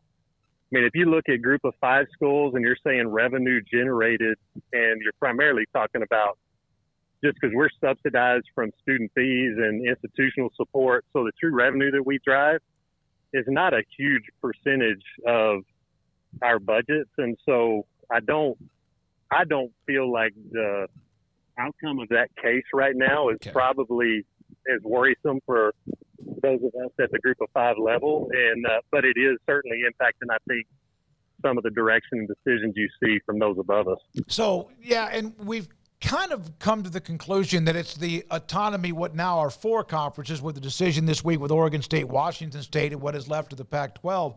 So they would be the ones you would think that would have to foot the bill along with, because they are the ones who are the NCAA. On the lawsuit that is that 1 point something billion. Who knows what a judge would come in and how they would divvy that out, but I don't think there's any question that the revenues driven by those 4, when you look at media contracts, is significantly different than what we're looking at in the American and even the Mountain West. And certainly when you start digging down into the Sun Belt Conference USA, it's apples and oranges. So I don't feel like, it could impact us some, but I don't think the magnitude of what we're facing is going to be near the ripple effect that at those in the Power 4. Do you feel like conferences who are the ones who seem to be running college athletics right now because they have bigger, better, faster, stronger, and all the money, do you feel like they care about North Texas or anybody else that's not? Just my personal opinion, and I'm not speaking for the group, it'd be really hard to look at the decisions that have been made and say they do. And to be honest, I think it's really tough to say that when you're looking at, really, we're primarily talking about football revenues, and, basketball comes into that a little bit, but it's really hard to say that there's too much emphasis in direction being looked into Olympic sports and some of the, the majority of the student athletes we serve across this country. They're not, they're really not, they're going to be impacted significantly, but it's primarily because of people's desire and what we're generating through football. Is every day a new day when it comes to what might hit you on your desk because of all the changes in college athletics? No, I think it's as volatile a time, as we've ever been in. Every week you can get a new set of direction from, the NCAA. Certainly these lawsuits impact things in the middle of, when you think you've kind of got a direction and path on how we're going to enforce certain things, and then that goes out the window. So I think I do every day. It feels like every week when I meet with my executive team, we're kicking around another scenario to try to have a plan for, depending on where ultimately things shake out. How does NIL work at North Texas as far as, do you feel pretty good about where you are, or is it something that you're trying to play catch up there? I mean, it's catch up. I mean, the reality is, unless you're in a situation where you've got a significant established donor base, or to be honest, that you've got one or multiple billionaires or close to billionaires who are just willing to, fund competitive success without any expectation of return. Like it's, we're fighting an uphill battle, but I said all along, like, I really don't care how much we determine we need to cut out for student athletes. If we could just figure out how we regulate the ability for it to just be an open market year after year after year, we can figure out a plan to operate and serve our student athletes. But it's really hard at our level when every year, and it's not just us. I mean, even in the power conferences, highly rated players who are getting big packages are testing the market every year because they might be able to get more. So it's the system is being utilized the way it should with student athletes in the current landscape. But I do feel like you just got to figure out some guardrails so we can start to get back to some of what I think people love about college athletics and the way that we can provide life-changing educational experiences for students.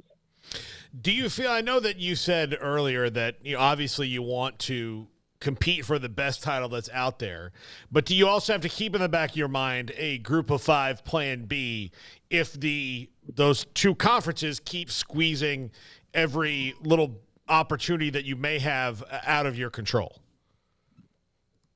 I mean, some of it is going to be, unless we can figure out a path. I think it's why you're starting to see some conversations around the group of 5, which is, let's not just wait and be reactive to whatever is dictated to us, but is there another path forward where we can kind of take control of our own narrative and structure and move ahead? So it's one of those where I don't know how much change we can impact, but I think it's worth the conversations instead of just, rolling over and allowing, these conferences to dictate our future or maybe our demise, however you want to look at it. Jared, if there was this secondary championship, and if that is something that that is at least truly, whenever it might gain momentum or reality, do you think that would make more money that way? Would there be enough viewership where you would make more money as a G5 than you are now with the way the format is distributed to G5s? I think it's an interesting question. I do feel as long as the CFP maintains a spot for the group of 5, like I would not advocate for a separate championship. I would advocate for, an 8-team play-in where, the championship of the G5 gets that spot in the greater landscape. And so the reality is right now, the only money we're seeing from the CFP is tied to that group of 5 spot. So like, as long as you keep that, I do think there's an opportunity to generate additional revenue and TV dollars. Now the question is, does ESPN and Fox and ABC or anybody else, like, do they have the appetite to pay for that when right now, a lot of them are, tough to say whether the conferences are making these decisions or some of these TV and media companies are, but I do feel like there is a way to preserve what we're getting today and maybe figure out a path where we get a little bit more and not just be so dependent on how much they want to squeeze from us. How do you then juggle what you might make, what you are making now and into the future? And you mentioned the Olympic sports. Without that money, you can't have some of your sports, but then you have to now fight not fight, but you have to be on par with Title IX too. How difficult is that? I think it's difficult, but I think when you're talking about the type of changes that we have, like, I think everything should be on the table. Like, I think, the NCAA membership's going to have to look at, they're making us relax all these things on behalf of student athletes and opportunities for, the things that they get to experience. But I do think you may have to look at, do you do away with sport minimums and allow schools to decide what they want to fund and at what level? And at the end of the day, if you're going to drive this importance on these sports that have major media contracts already, you naturally are going to jeopardize the ability to fund at a level and sustain, the number of Olympic sports we do. So, I think you look at a lot of the conferences where sports sponsorship is 20 or less, I think it doesn't impact them as much. But I think when you look at some of these conferences that are, the Big Ten's one, and certainly the ACC, like, you get schools sponsoring 30, 32 teams. Like, if you're having to start splitting a lot of the magnitude of these TV revenues coming in, like, there's no question it's going to impact whether it's staffing or sports sponsored or cheering sports or doing things that we haven't conventionally done. So I think I think all of that's on the table until we get to the finish line. You once ran the Texas Sports Hall of Fame in Waco, then, of course, eventually went to UNT. That's when Ren Baker was there. He's now at West Virginia. How much do you pick his brain or vice versa? Ren and I talk 2 or 3 times a week right now. And, I think it's just interesting because, he's in a conference that's on the fringe right now as well, and not in the middle of these 2 conferences conversations. And you're looking at, I think the disparity, and this isn't just in the Big 12, but you look across even the Power 4, the disparity from the top end of these conferences to the bottom is sometimes bigger than where some of us are at the Group of 5 to the bottom of these power conferences. So, like, I think a lot of schools, even in that power structure, are facing a lot of the same worries and concerns in trying to keep up, and how do we continue to move forward if we're looking at a way different revenue model? Some people get into broadcasting because they can no longer play sports because of their talent or an injury or whatever. You love athletics. You were a hell of a basketball player, right, at ACU. You played overseas. And also, I bet you win any pickup games that is on the campus at UNT because of your height at 6'8". Was the love of sports the reason why you stayed involved in wanting to be a part of a profession that was sports? There's no question. I look at, the impact of my life, having been able to go play at Abilene Christian University, and then the opportunities it afforded me, like, it changed my life. And I'm a firm believer in what we get to do still, even though it's gone from, what we could do with student athletes over a 3 or 4 year period. Now it looks like that's a 1 year period. Mm-hmm. I shared with our head coaches today, like, you look at the number of people who have the number of hours and involvement with college students today, and coaches, even if it's 1 year, still have the most significant impact on a college student anywhere in the country. And so we still, even though we may not like the shortened model of our ability to impact a student, we still have a tremendous opportunity to help shape a life and set them on a path for success for the rest of their life. And so I'm passionate about it. I hope the industry doesn't change so much that it squeezes us out, but it's worth fighting for because I know what it did for me. All right, you've made the comment that everyone's trying to do what's best for their conference or their program, like you are for North Texas and Denton too. And you said, why don't we can't we get in a room and, like, get smart people together and make up decisions? Why can't you do that? I think the problem is, like, most of the people calling these shots don't want to, because it means that they're going to probably have to give a little in order to preserve the greater good of what we've had in the United States, through college athletics. And, I posted this on one of Ross Dellinger's, tweets several months ago, but money in and of itself is not a bad thing, but you know what they say about the love of money. And I think I think we have allowed college athletics, and it's certainly why we're in this predicament, and that we just continue to drive the need for more. And it's forced us to change now because we've had our head in the sand and never really did get around that table. And it's just unfortunate. Like, I do think there's a lot of sharp people and great minds across college athletics, but when you have conference commissioners making decisions and aren't pulling in athletic directors and even student athletes and coaches into the mix, like, it just sets up for a very one-sided outcome. There's somebody in our chat room, Josh Grothes, I'm not sure if I pronounced it, hell no to the G5 FCS 2.0 playoff. That would be the last, I don't know about the last resort, but that would be if there is no other choice, right? I mean, I'm not right now today an advocate for a separate playoff.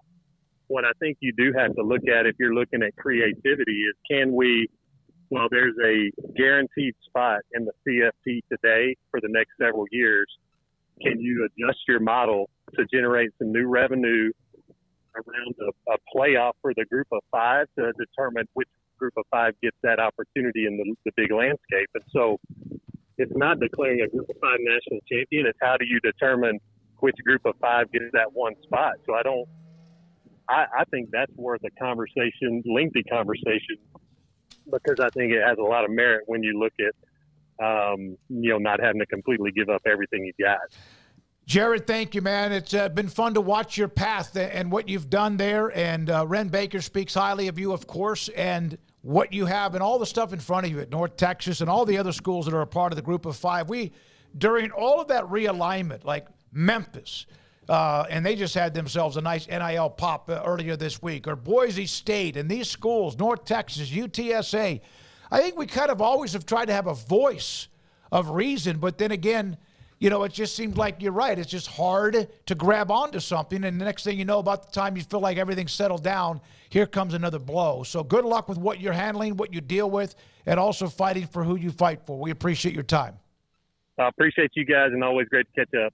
Jared Mosley, the Director of Athletics at the University of North Texas in Denton. They're going to get to a point where they have, like you said, they've got to get creative about something, because no decisions are being made with them in mind. And the fact that the Big Ten and the SEC are now having meetings without anybody else, and you just have to trust that they're bringing you up, is not going to work for a lot of people. But Greg Sankey is for the best ecosystem of college athletics. I think we heard that in Ross's column the other day, where he was until they dared him not to be. Until they walked out, yeah. And then from that point on, it's like, all right, well, if you guys are going to do this, this is what I'm going to do. And, they kind of inadvertently hit self-destruct.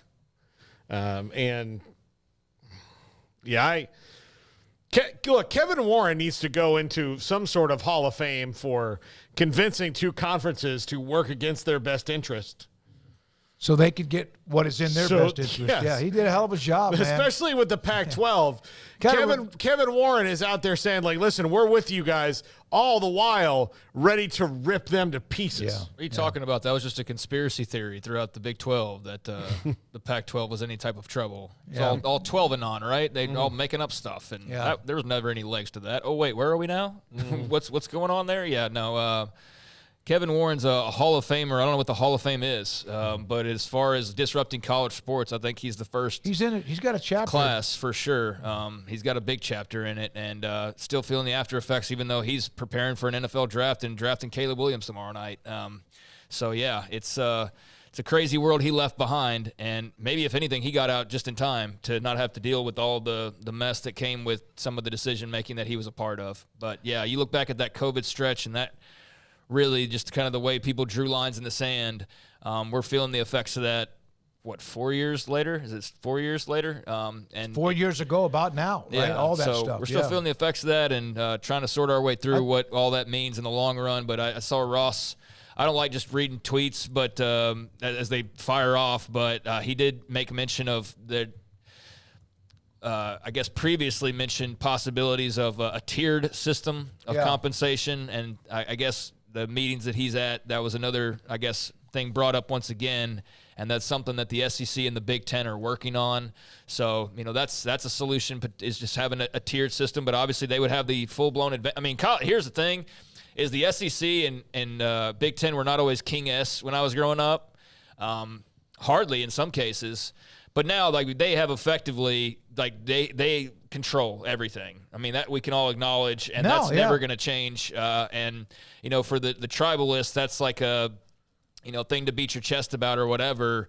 But for everybody else, I don't know how that's going to go over, and maybe it doesn't change anything in the long run. But whatever, if there's still a P4 or if there's a P5 or if there's a whatever you want to call it in the future, there is going to be those two that are clearly the decision makers, and everybody else is just sort of at their whim. And I don't think that's healthy in the long run, because I don't think they necessarily are always going to make the best decisions. But when you have a void of leadership and you have no standing in the courtrooms, this is what it all leads to. It all eventually catches up to you, and it's catching up, and it's a lot to sort through. That's because it was put off for so long. Yeah, it was, by the way, it was announced in August of 2021, so almost 3 years, the alliance. The ACC, Big Ten, and Pac-12 announced historic alliance.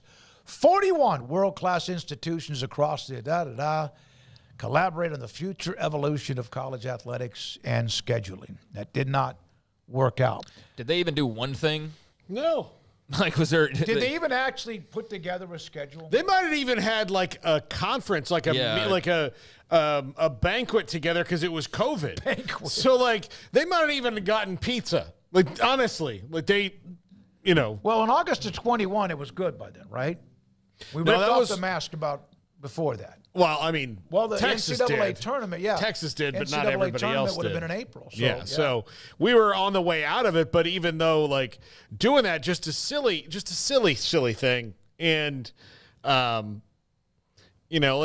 got a lot of applause at the time, though. There was a lot of media that were sitting there just lapping it up of this is the greatest thing ever, and man, this is monumental, and this is this and that. And I know we were desperate for news back then, but it did seem like it was supposed to be a really big deal. In the long run, we know it was just a good front. And then once you actually went in the door, there was actually nothing inside. It was just a storefront, basically, that to confuse. It's like the Wizard of Oz. Buy a ticket to get in the door, and when you get in the door, you paid $1,000, and there's an empty room. You realize there's really nothing to it at all. And so, it's gone the way it's gone. The Big Ten's not been hurt by it whatsoever. The Pac-12's, for all intents and purposes, dead. Gone, yep. And the ACC is maybe following behind, depending on how things go over the next few weeks, months, with negotiations and potential settlements and all of that. So, it definitely changed college football.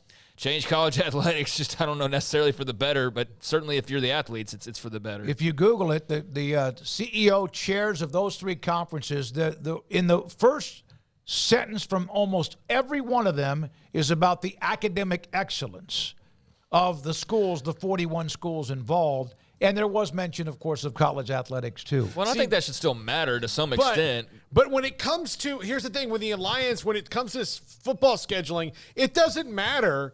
Right. That's just words. Cal fans are going to show up now because they're playing SMU versus if they were playing Oregon State. The number 1 ranked AAU school is playing the number 3 ranked AAU school. No, whatever you want. That's the thing they say That's the thing they say so that the pushback will be look at all the academic, but it was never about that. No. And it was never once about that. And not what these guys were saying. We could do a joint research program with these schools. Yeah. Well, you don't even need to do that.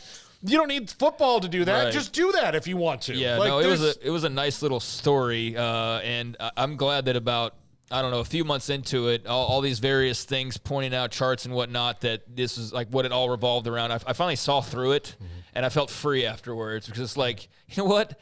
It's all BS. There's a whole lot of just BS about this academic side of it. I do think there's some merit to it, obviously, and these are universities after all, so academics do have to be included. But when we're talking about college football in particular, I think that was never going to be the big deciding factor in monumental conference decisions and hundreds of millions of dollars, no matter what your grant, tie-in is and all those types of things. I think they got a bit overplayed, and I think that got proved out over time, but, we'll see. Army-Navy. This came down today. The discussion about the Army-Navy game, remember, being played almost a week after they set the college football playoff. So what they're going to do, the last 15 years, the second Saturday in December, Army-Navy, America's game kicks off. What they're going to do now moving forward is the expanded playoff puts at risk the game, the future, as a standalone event. They're going to still play that game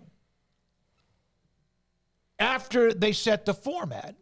And if they end up playing each other for the conference championship, they will then be included if they're the highest-ranked G5 team. It's going to be decided before then. Yeah. Yeah, they're already. So. This game doesn't have any bearing whatsoever on the college football playoff. And the Rose Bowl, remember, they were going to, we're not changing. Eventually, it kind of lost a little bit of their luster, even though they're still a part of the rotation. Army, Navy, I think they wanted to be careful with that tradition, and they came, what? They sat down in a room, people discussed it, and they figured out how to keep it where it is. Well, they have realistic goals. It is, why would they change everything they're doing for something that may happen one time every 20 years? If not longer. That was my problem with the way that they tried to set up the playoff and the way that they did it. And it came out this year of there has to be an SEC team in or whatever. Well, you're talking about something that's going to happen once and then maybe never again. So you're preparing for eventualities that never, that are not really that likely. So Army and Navy was like, why are we going to change this great weekend that we have when it's highly unlikely that we're really going to be in this every single year? And if we are in a certain year, well, more power to us. But let's not change this for something that, when people are like, well, why don't we have this game anymore? Well, we might be in the playoff. And then there's like, well, you've been 6-6, 6-6, 6-6, 6-6. Like, what is this eventuality you're waiting for? A couple of them, but you're right. But I'm still if you look at their records over time, you're not going to have a lot of those times where they were, almost winning the conference. And that's just the reality of who they are. But when you have when you have a Keenan Reynolds type year, then you've made an exception for it. It's not worth breaking tradition to accommodate a 1 in a million scenario versus just rolling with the way that it is. And then look, if something were to, I guess create it, you don't even have to worry. I mean, it's not going to have any bearing, as the tweet said, and as I said. So I think that's good to have some clarity on that for both the schools and just fans in general who are paying attention to things like that. Good. You can just enjoy the game and not worry about, all the extracurricular benefits or negatives that could stem from it, I guess, as far as keeping the playoff in mind. It's good it'll be decided. You don't have to worry about that being an issue in the equation. And any changes about the bowl games being moved up a little bit, which would be a part of that weekend, all of the names of those who help with the bowl structure, et cetera, have all said they will absolutely keep in mind the tradition of that game, which is usually in the early afternoon on that second week in December. When we come back, Paul Catalina and the Top 5. It's time for Paul Catalina's Top 5, brought to you by Texas Beef House. Where's the best beef in Texas? Your house when you order from Texas Beef House. Unleash the flavor of Texas-raised Wagyu. From our pasture to your plate, TexasBeefHouse.com. Top 5 teams that can reinvent themselves in the draft. These are teams, I believe, that actually have positive momentum going forward. One of these teams is not the Dallas Football Cowboys, who Jerry Jones, when asked yesterday, said... Oh, God, I had to listen to that. I don't have to. Okay, I couldn't pull myself Did you hear away. him say when that, look, Amon-Ra St. Brown and Penny Sewell both signed extensions with the Lions today. Neither one of them were up in any kind of risky time. They just did it because they did. And they asked why you don't get Dak's deal done earlier, which they should have done 2 years ago, or you get CD's deal done earlier, and why you're waiting. And he's like, well, I'd like to see a little more leaves fall. And it's all playing option quarterback. I've been playing option quarterback all this time. What are you talking about? You're only costing yourself money. Because Amon-Ra St. Brown signed today, guess what that means? That means more money for CeeDee Lamb. I'll get into the top 5 before I go off on what could be an endless rant. It'll be your show tomorrow. A filibuster, so to speak, on that. Number 5, a team that was in the playoffs last year but ended the year just absolutely crashing and burning the Eagles. They pick at 22. I have a feeling they will be aggressive and move up because they have the capital to do so. They've got 2 second-round picks, and they're going to get the cornerback or wide receiver they want to add into their stable. I think it'll be a cornerback, and I think they'll do wide receiver in the second round. But one of those second-round picks is probably going to get packaged with 22 to move up and get a guy like Cooper DeJean or Kenyon Mitchell, someone early on there, and maybe somebody else we don't even see yet. But the Eagles are about to do something because Howie Roseman doesn't like the way that year ended. Obviously, Nick Sirianni is going to have the whole city of Philly nipping at his heels because lost the Super Bowl, then, again goes out, doesn't have a strong finish to the year. Philly fans are as fickle as anybody. And I think the Eagles, though, have a really good chance to go be the Eagles and be one of the best roster builders in the league. Yeah, I mean, I saw where Daniel Jeremiah thought that they were going to trade up. I think he's backed off of that, eyeing them as far as going and getting a piece on defense, like at cornerback or whatever. But, yeah, they're in a weird spot, like you said. I mean, it's very fleeting, the faith in the direction. 2 years ago, like you said, like they're right there on the precipice, and then last year it goes a little sideways at times, and all of a sudden, all these questions arise. But yeah, the NFC East is going to be hyper competitive. The Giants seem like they're working their way back. The Commanders are obviously under a new ownership group that's hopefully going to get them competitive consistently, and the Cowboys are the Cowboys. So yeah, very interested in what the Eagles do starting tomorrow night. Number 4. The Atlanta Falcons. This is a team that now that they signed Kirk Cousins, they can kind of do a lot of things at that number 8 pick. They can go get a defensive end that they need. They pick again at 43. So they have some interesting options, especially in the top 100 to do things. Also picking at 8, they might have an opportunity to trade back a little bit with somebody who's moving up and pick up some more picks. And with the new coach and Raheem Morris, with the way they're going, getting some of those offensive weapons, they've got Bijan Robinson and Kyle Pitts and Drake London, and I'm leaving out a wide receiver that they went and traded for and got. So this is a team that could do a lot of things, and I'm not saying they're going to go turn around and win the Super Bowl with Kirk Cousins. He's never even come close, but they could change their stars a lot in this draft, especially given the fact that they have a new regime in place that seems to know what they're doing. You got Rondale Moore. Thank you. Yeah, who I thought was going to be an absolute star when he was leaving college because he was such a dude at Purdue. But yeah. Not quite to the level I thought, but certainly an electric playmaker that is now part of a group of electric playmakers. So, yeah, they've answered the quarterback question emphatically. So now, like, how do you build around that? Because, man, on offense, you got to love what they put together this offseason. It seems like it could be a lot of fun. Yeah. Darnell Mooney was the other receiver that they brought in. I guess that was at the end of this year. We'll see how that works out, but I wouldn't be surprised to see them add one of those either in this draft. Number 3, the Minnesota Vikings, 2 first-round picks. They're trying to go get their quarterback. Is it going to be Drake May? Is it going to be J.J. McCarthy? If somehow they manage not to move up and get their quarterback, this is going to be a huge fail for their front office. But they've got Justin Jefferson right now, and they either have to go get a quarterback to play with him that's going to be with him long term, or they have to think about trading Justin Jefferson because eventually they got to get the draft capital back that they would have wasted not getting him somebody now. I'm not talking about this year. I'm just talking about down the line. You're probably going to have to trade him because you've offered him nothing as far as quarterback goes, and he's going to force your hand in that regard. So build your team around Jordan Jefferson and go get him a quarterback because he's been pretty good with Kirk Cousins, and he can be pretty good if he has somebody that's there with him for the long term. They're going to draft J.J. McCarthy. Mm-hmm. I think so. I think they're going to draft J.J. McCarthy. That'll answer all the questions that you just brought up. I think that'll give everybody the playmaker at quarterback that they want, the guy that can get them the football post Kirk Cousins and help provide some leadership as well and kind of give them that direction of what the future looks like. But that if I had to bet on it, that's what I would expect them to do. Seems like there's a lot of momentum for that potential tomorrow.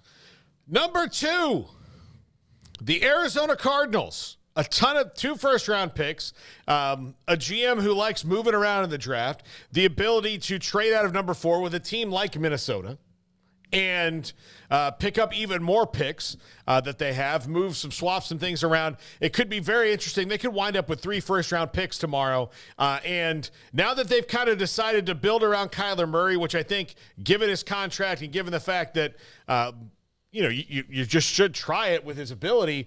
Go get him some playmakers. Go draft a Roma Dunze or a Malik Neighbors for him. Get him an offensive lineman. Get him another tight end. Like, whatever you need to do.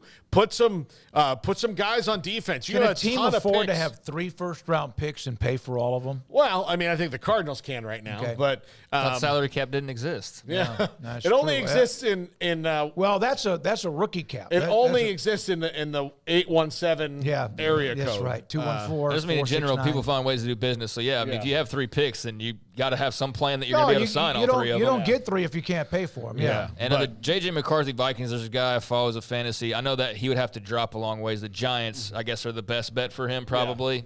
But if the Vikings were to trade up to answer those questions, then that seems like a guy to be pegged for. But yeah, I think New York could also be that landing spot at 4. So that's going to be really interesting where he falls, because I know there's some split debate on him in general. But the Cardinals, like you said, do need some weapons. I mean, it's boom or bust for Kyler Murray now, right? I mean, it's like, dude, this is all you, and if it fails, it's on you, and if it doesn't, it's on. Or if it succeeds, I guess it's on you as well. But yeah, they got to make him happy and build around him best they can. But yeah, they just kind of seem like they're sort of just there now. Whereas one point he was this huge star, and now it's just kind of, oh yeah, the Arizona Cardinals and Kyler Murray. They're just kind of there to me as a just casual observer. Still cannot believe that they beat Dallas last year early in the year. Well, and I mean, the there's whole always offensive every line was NFL out. team has one of those where you're just like crap on yourself, and they sure did. Josh Dobbs. It wasn't even Kyler Murray. Yeah, He was no, still that's hurt. right. And number 1, and Garrett, feel free to put your mic up here. The Washington Commanders.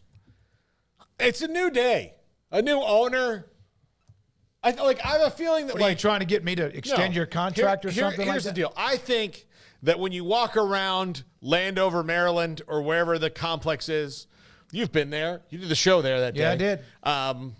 And I'm sure. Back when there was hope. I'm sure you avoided getting beat up by security, which seems to be a thing that would happen under Daniel Snyder.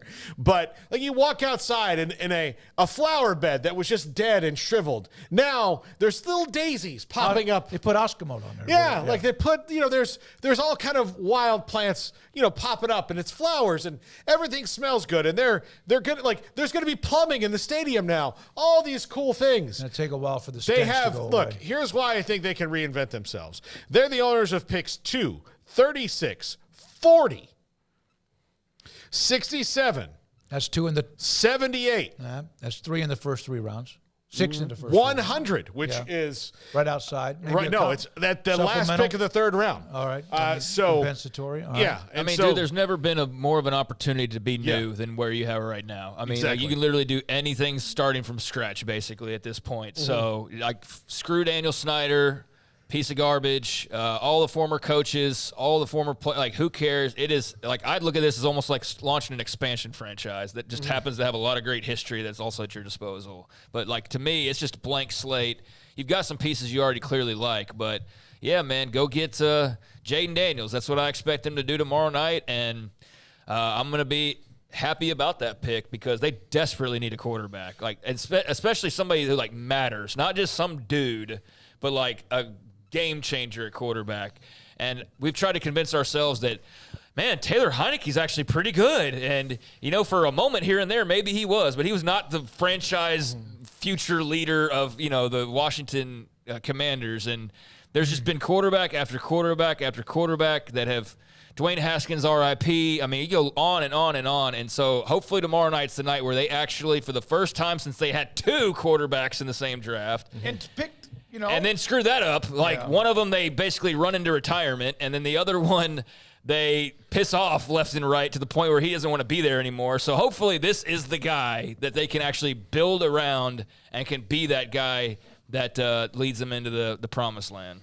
They need more than the guy, but that sure as hell is someone they need to build around and to have C.J. Stroud type stuff. if you get Jaden Daniels, and then in the 2nd round you get a defensive end and a guard or something, you can go find a 3rd wide receiver. They've got some good wide receivers there. They really do. With Scary Terry, Jahan Dotson, they've got some players. They lost Samuel. Yeah, but you can he was also kind of, find, I think you can find somebody to kind of be at 3rd wide receiver for them. If they could, say, get a Ricky Pearsall, somebody go catch the passes. Get what can be an exciting franchise quarterback, somebody who can put pressure on the quarterback, somebody who could protect the quarterback, and somebody that is just going to be a 10 or 12-year pro. Doesn't have to be an all-pro. Just they need those type of players. Unfortunately, it also sounds like every middle-of-the-road transfer portal team right now. We just need a quarterback, a pass rusher, O-line, and a difference maker in the secondary. Yeah.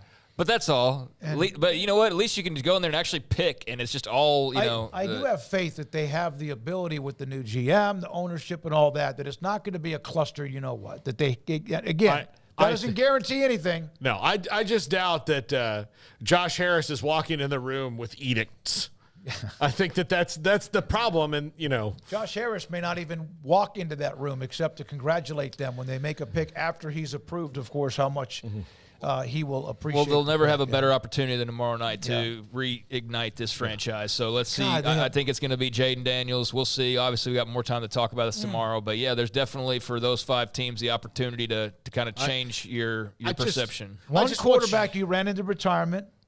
One quarterback, as Craig said, pissed off, and another one who's not even on this earth anymore. That's been kind of how they summarized the last 10 or 12 years of that. Yeah, I just want my 3 friends to be happy, even though their happiness probably comes at the expense of mine, but that's fine. That's what true friends do. Yeah. Well, it reignites a rivalry that's been dead for years. Yes. Yeah.